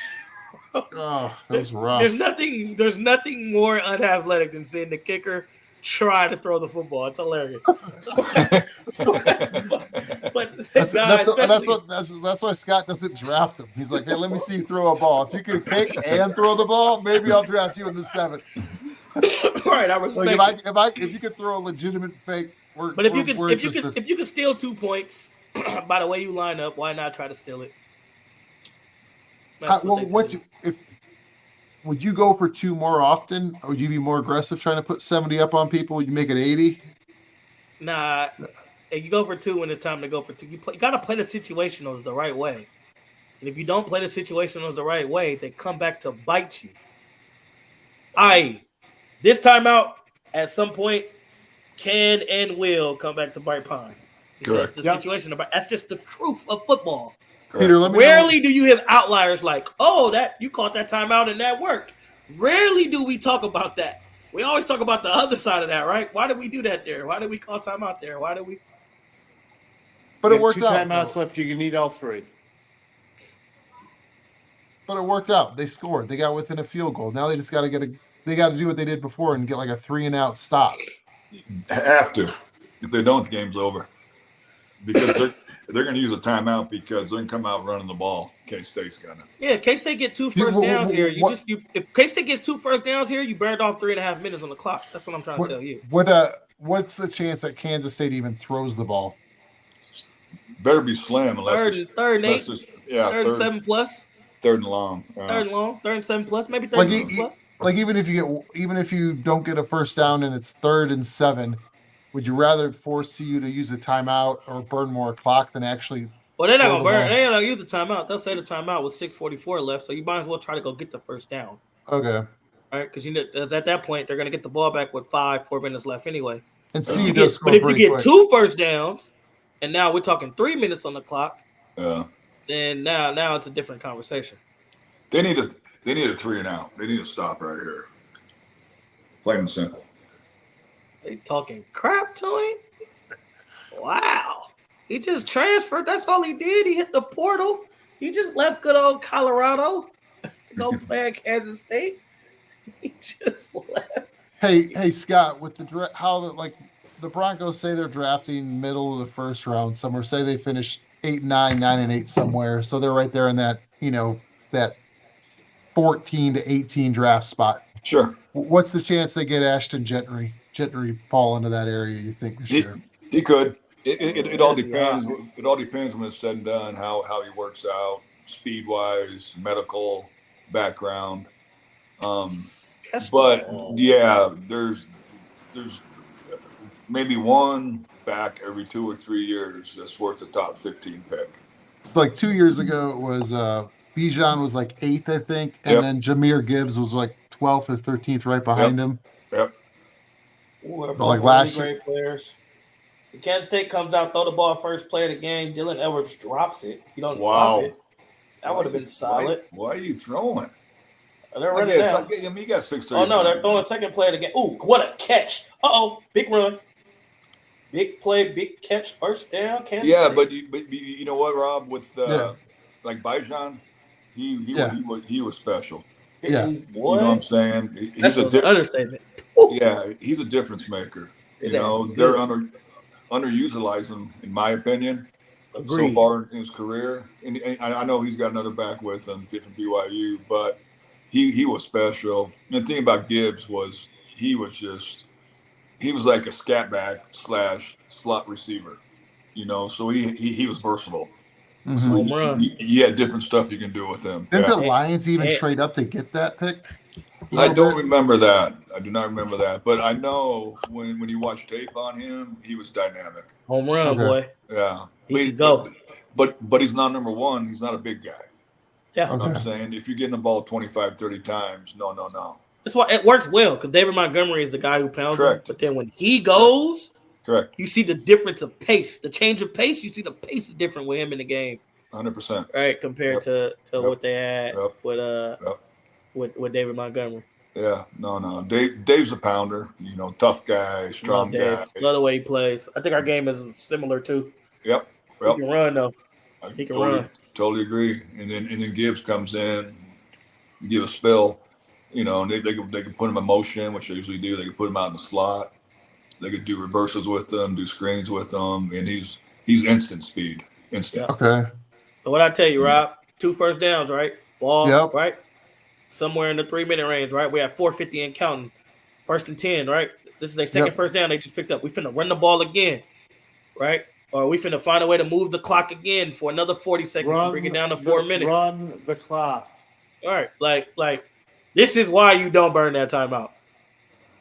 Correct. Unless you just the flow of the game. It'd be different if your defense was playing lights out. That's a different scenario. The defense is not playing lights out, and they've been giving up things. So now you burn the timeout, right? You're finna get down to under 4 minutes, 3 minutes. It's 2nd and 6. I can run the ball again, get down to 3 minutes, This is what I was talking about. Now you're gonna need that timeout at some point. If they get another first down here, you're definitely gonna need that timeout. They need to stop. Oh, which he throws the ball. Dylan was wide open. He throws the ball and he throws it behind him. I don't know why they didn't run the ball there. But now it's 3rd and 6 with 4:07 left. Hey, CJ, next time we see that Peter head nod. Oh, they had this dude uncovered. We got to act like something big happens to wake him up. Oh, we ain't got to. Pete I'm watching up. I'm up. Pete up. Stand up, Pete. That's what they tell us in meetings when we sleepy. When we sleepy in meetings like you, Peter, stand up. Now, if you like Marshawn, you sleep standing up. I've heard plenty of stories of Marshawn Lynch. 4th and 6. What do they do? 4th and 6. He's a unique guy, CJ. Unique guy. Very unique. I love Sean, bro. I love Sean. Oh, yeah. That's my dog. Was he at the Miami game with you? Nah, he went to the game day and then he dipped. His mama was there though. Okay. I sat with his mama. Big play here, 4th and 6. I think you pin them, but if you don't, if they're going for it, Quarterback sneak. On 4th and 6, Pete. Oh, Buffy's go off sides. No way. 4th and 1. That's what they wanted. All right. You can't do that. You sure that one? Timeout first? Timeout first? Pete. Timeout first? Timeout first. Okay, there you go. He did jump off sides, though. Who was it? It was the left DN and the lefty tackle. Yeah, I got you. I see it. I just saw it. 4th and 6, 4 minutes left. God. I guarantee you they weren't going to run that play. Oh, nah. They were going to try to get him off sides. But Kansas State should have ran the football. Because if Kansas State – so, Rob, like I was saying, Kansas State run the football. It's at 4 minutes. Take another 40 seconds off of that. It's 3:20. All right. But I said Prime and them will get the ball back with 3.5 minutes left if they got 2 first downs. It's just you got to play the game. Like I'm always situational up here. So when I go into meetings with Scott knows I'm situational sound. You know, I'm trying to be a coach so I can be situational sound. They're going open. Alert. Here come the blitz. They got to run. They got to run the ball. Interception. Not 4th and 6. Interception. I thought it was 4th and 1. Interception. They call timeout before. Don't be teasing me, Peter. Don't be teasing me. Yep. Pick six. No way.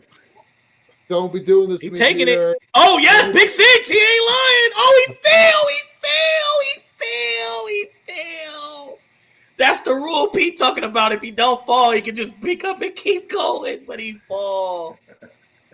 So it wasn't a pick 6 or what? No, it was not a pick 6. He falls. I'm telling you, he fell. You're gonna see it. That's a hell of a pick. First of all, that's a terrible play call by Kansas. Oh, you can't fall, dude. Come on. You got to be an athlete. Put that in your evaluation. Oh, yeah, what's that look like? Does that go like as athletic as Rob? Okay, good. That's a heck of a pick. That's an awful finish. He had a touchdown. What a bad play call by KState. I don't. Yeah. Well, I thought it was 4th and 1. It was 4th and 6. Yeah. Yeah, because they got the timeout before the offsides. Yeah. No, I got you. Oh wow. He threw it behind him. Oh, he had a caravan too. Oh yeah. No, it was all him. It was over. Oh, he fell there like at the 17. I think he got tripped up by one of his guys when he cut back. But he did. A good athlete stays on his feet. Now. Right. Yeah. What are we doing? All right. 3:51 left. So CJ here, you're like with CU typically scores pretty quick. Are you kind of going like, hey guys, we don't want to give them too much time left? Well, no, I want to win. I mean, I want to hold them to 3, right? So I'm telling my D coordinator right now, I need your 3 best calls. No. If you're Prime right now, you're going like, hey, how do we go for the end zone right away and put our defense back on? We're losing. We score. We don't ever play no game not to win. We're losing. We score. That's what we do. We score a touchdown on the first play. We score as much as we can. If we can get in the end zone, get in the end zone. We don't play that other game. Oh, are they calling roughing the passer? No way. They just threw the flag on that. That ain't roughing. He just hitting. We can't be giving him all the calls. We can't be giving everybody all the calls. He got hit on the football, regular football. I love the replay with the lineman chasing down number 3 like we're on the same team. And when he falls, his hands go up in there because there was nothing between him and the goal. Good blitz by Kansas State. Good out route. Good call. Touchdown. CU. Damn. Good for them. And that's what you need Peter, right there. Peter, you okay over there? 27-24. Like, are you going to have a creak neck in the morning and we're going to feel bad? No, I'm going to work out in the morning. Okay. Good. Y'all see Travis can't pick up that arm, right? When y'all look at Travis, he can't pick that arm up. No, he's screwed. I'm telling you, it's 2 years in a row. Yeah, he's hurting. He can't pick that arm up. That arm, hard. that AC sprain is for real, for real. I hope it ain't dislocated and just an AC sprain. Uh, But now you got to play defense, right? Like what I was saying, right? On prime side, I'm telling myself we got to score. On the Kansas State side, I'm telling myself, all right, if they we got first, give me your best 3 calls. We got to win, right? All right, we don't win. Now I'm telling my offensive coordinator, we got to go score. Like, now let's run our offense and go score. Like, let's go do what we do and go score. We just tried to play dumbass conservative. That didn't work out. And let's go score. Hey, Vanderbilt beat Kentucky, by the way. Vanderbilt's playing pretty dang good. You got to love that right now, right? Oh, yeah. Comes out, beat number 1 Bama. Yep. Right? They play Georgia to the wire, beat Bama, then go out and beat Kentucky. Gotta love it. Gotta love it. Gotta love it. And the thing about Kentucky, they're a pretty good team, too. Yeah, they've been playing defensively. They've been playing well, too. The head coach does a nice job with the defense. Stoops. 192 seconds left. They need a field goal to tie. No, field goal doesn't tie. No, touchdown. 28, 27, 24. They need a tug. Oh, it's 28. I thought it was 27 at before that point. And it's Boulder, so you're going to kick it out of the end zone. Mile high. Yeah, you kick it out of the end zone. Now you play defense. But this is what we said, right? Make Avery Johnson make mistakes. 4th and 6, right? First of all, 3rd and 6, he missed Dylan Edwards wide open on the slant for a touchdown. He misses it, right? Inaccurate with the throw, right? They're running it out. They're running it out. Bad play. 16-yard line. What are you doing? But the thing is, though, Peter, if you got a returner, and K-State usually has a pretty good returner, you get a chance. What are you doing? He was only too deep in the end zone, though. Peter. Yeah, well, you get a chance to touch the ball. You got a chance to score. What are we doing? No. Take the chance. Yes. But back to what I was saying. Avery Johnson, young quarterback, misses it. 4th and 6, he has the slant open. He throws the slant behind the guy. It's a pick. Right? You make this young quarterback make throws that he never makes. Oh, Thibodeau's on IR? What happened? I did not see that. Risk. You didn't send me that on the list. Thibodeau. No. He got hurt. No, I didn't see that. I think it might be a wrist. Oh my God! Great throw, bad catch. It's still he leaves the tease. At least we don't know exactly what happened. Yeah. So it's you gotta catch that. He ain't lying. He ain't lying. You gotta catch that. I don't lie. I don't lie. I do not lie. You gotta catch that. You gotta catch that, number 1. So why wouldn't we run the same play? Let's go. This is right where you want a young quarterback. Right where you want him right here. You want him right here, especially a guy who's a runner that does not make these type of throws. Bro, get the play in. What are we doing? Why are we waiting 15? Get the play in. Oh, what a great play. They're going. He could go all the 40 yards. 31 is the MVP. Whoa. Oh, he's wide open. There he goes. 31 down the sideline. And he's pushed out of bounds. But a big play by Kansas State right there. At least, 41-yard run. What are we doing? They just lost him. They ain't even covering. Shiloh saw it. Shiloh had him. Shiloh got picked by his own player. You'll see the replay. Shiloh gets picked by his own player. Well, he ran out of bounds hella long ago. 31. Know where you're at on a football field. You just ran out of bounds. Dad Orlowski. Come on, man. Shout out, Dan. Shout out, Dan. What a huge K-State touchdown. K-State touchdown. Alert. What? Flag on the play. Flag on the play. Flag on the play. Oh, yeah. OPI, DPI. But K-State touchdown. What a catch. He just made up for the catch he didn't have. DPI right there. We got a lot going on here. Rob, they're way ahead of us. I love it. Touchdown. Oh, wow. DPI, or unless it's holding, it looked like defensive pass interference. It is defense pass interference. He grabbed him, bro. He grabbed him. Wow. We got to be better than this. We got to coach better. I'm all about this. Scott, I thought they were a running team. They are. They are a running team. But when you're down 4 points with 2 minutes on the clock, you got to throw a little bit. Yeah, but that's no Travis Hunter right there. That would be Travis Hunter. That's a good point. Once again, my number one rule: unless you are Chet Bailey or Deion Sanders, you do not play press coverage and not put your hands on him. Them the only two people who was fast enough to run with anybody and not put their hands on him. So unless you're the next one of them, you put your hands on him when you playing press. Why are you playing press and backing up and giving them room anyway? What's the purpose of press coverage? Correct. What are we doing? Correct. If I was prime, that's what I would be saying. Not to be arrogant, but if you ain't me or Champ Bailey, it's some other corners who can play it too. But those are the top two. If you ain't even Darrelle Revis, I will show a clinic of Darrelle Revis playing press. Even Darrelle Revis was putting his hands on cats, and he was the best corner in his era. He was putting his hands on cats in press coverage because he know that's disrupt timing. They out there playing press with no hands. Come on, man. I'm telling you though, this game is not over. Oh, not at all. Not what. No. Right? You know what Prime say? The ball in two hands. He trusted. I trust Shador right here too. I don't think Shador makes another error throw. No. We'll see what he's got. No, this is where the big ones come through. But he can't. Yeah, Brady mode. That's what he call it. Yeah. You got people in the stands praying. I love it. Pray to the Lord. We love the Lord. Either that or they're really stoned.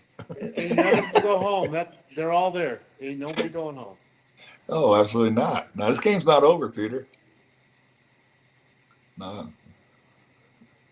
Not if he is who he is. Return, though. There's no return. We've got 2:14 left, 134 seconds. So you got 2 timeouts. You got the 2 minute and you got your own timeout. One timeout in 2 minutes, and you got. So yeah, you only need a field goal. Yeah, the clock stops twice. Automatically.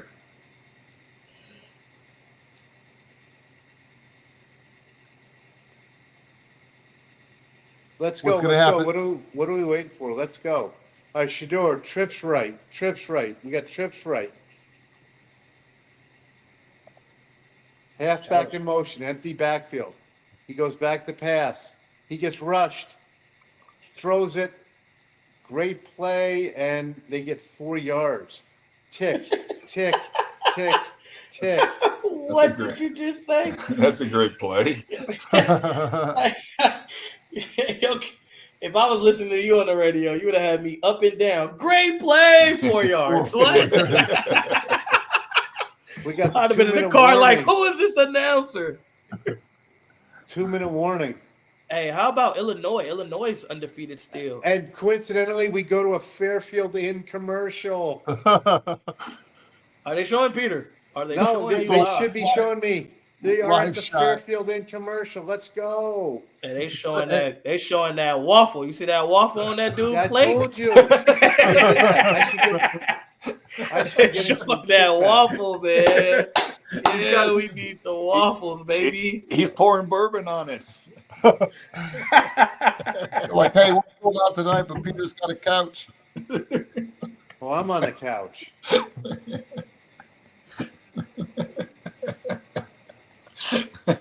That's a hell of a commercial. It must be really cool to win the Heisman.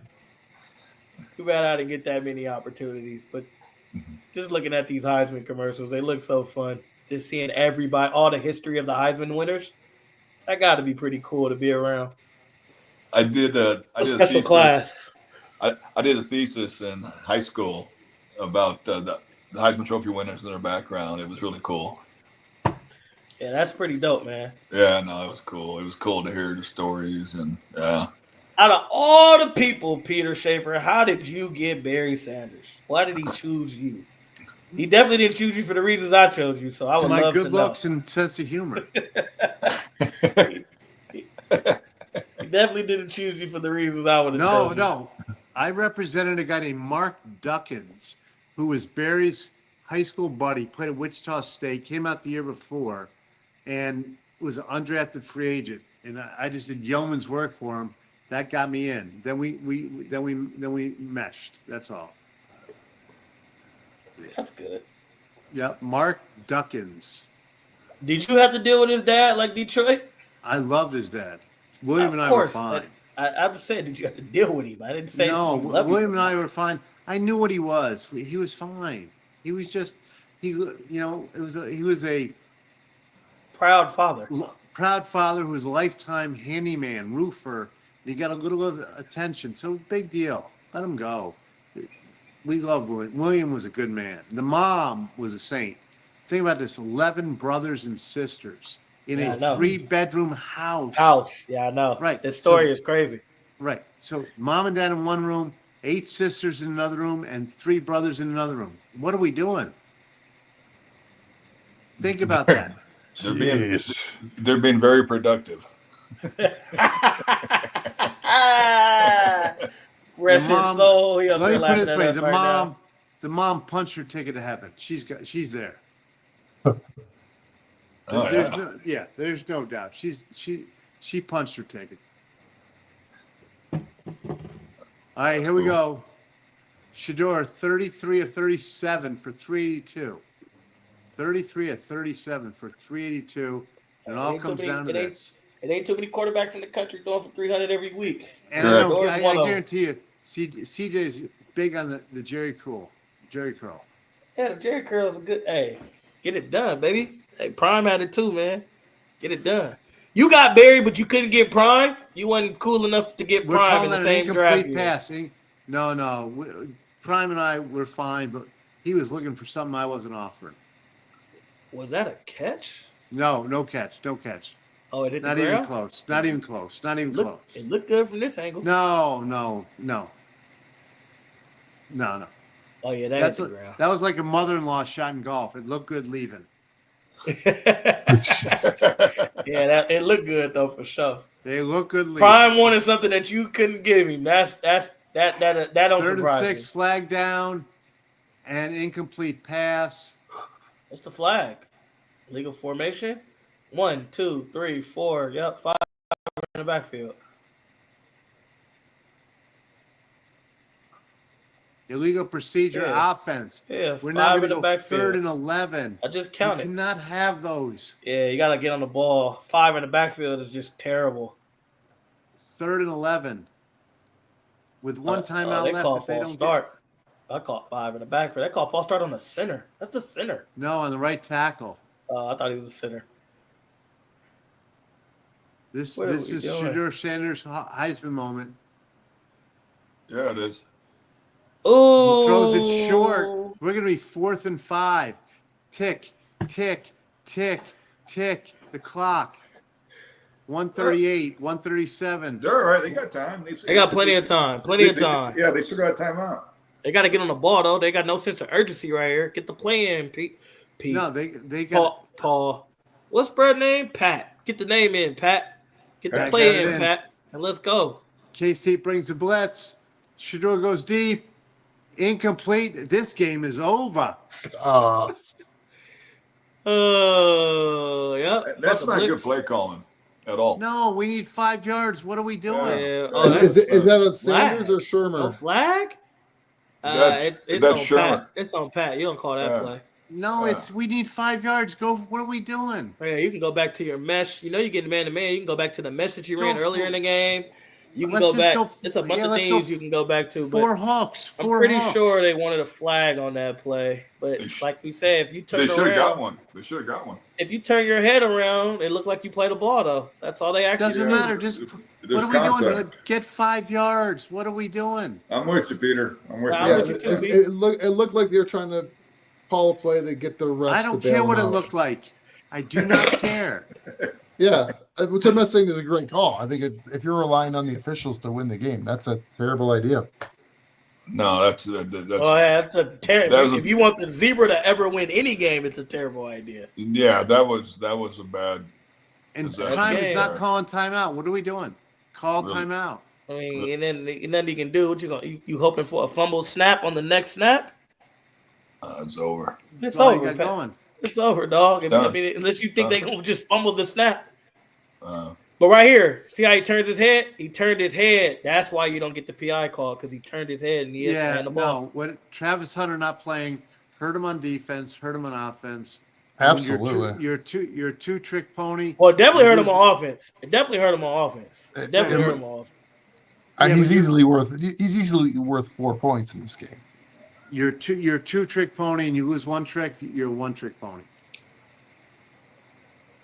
Wow, what a rough way to finish. Dude, that's pass interference, guys. Who does CU have next week? You think that's PI? I don't think that's PI. The contact before the ball got there, yes. I'm leaning on him, which is great technique. I'm allowed to lean on you and run the route. And I turn my head and I'm playing the ball. I'm leaning on you. Yeah, but you hindered his ability. When I meet you in person, I'll explain this lean to you. It's never a PI. It does it all the time. It's a great technique.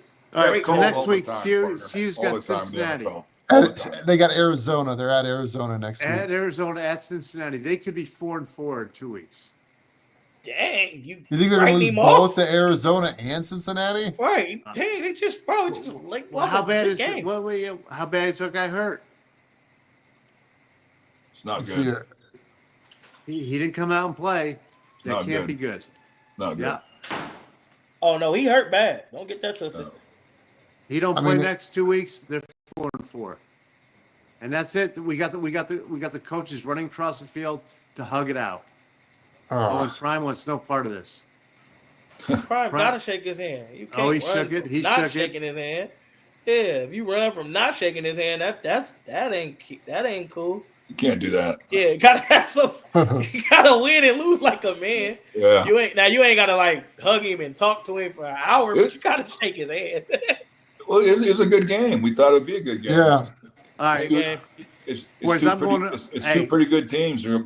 Are both going to be bowl teams, you know? Boys, I just got the call from the bullpen. I got to go. Okay. I got to go too because my battery's dying. All right. Hey, quick a reminder. We're going to see you guys tomorrow at 2 for the Broncos. We'll do this again. CJ, I didn't get your prediction. Oh, you said that's right. You already think the Chargers are going to win. I got the Chargers, big dog. I will be. In my pick'ems, I might pick Denver in my pick'ems, but right here I got the Chargers. The Broncos are gonna score 30. I mean, maybe the Chargers. I cannot wait to not owe you no coffee and a scone. The Chargers may score 31. That's not my problem. I just know we're gonna score 30. Yeah, all right. Hey, you needed a 100-yard pick six. I'm pretty sure. But Herbert's not Minshew, so. All right, guys. All right, see you guys. My battery's dead. Charge it up for tomorrow, Scott. See ya. Yep. You guys have a good night. Hey, CJ, it's been fun. Glad to see you're doing better. So get some rest, and we'll see you tomorrow. Yes, sir. Peace out, y'all.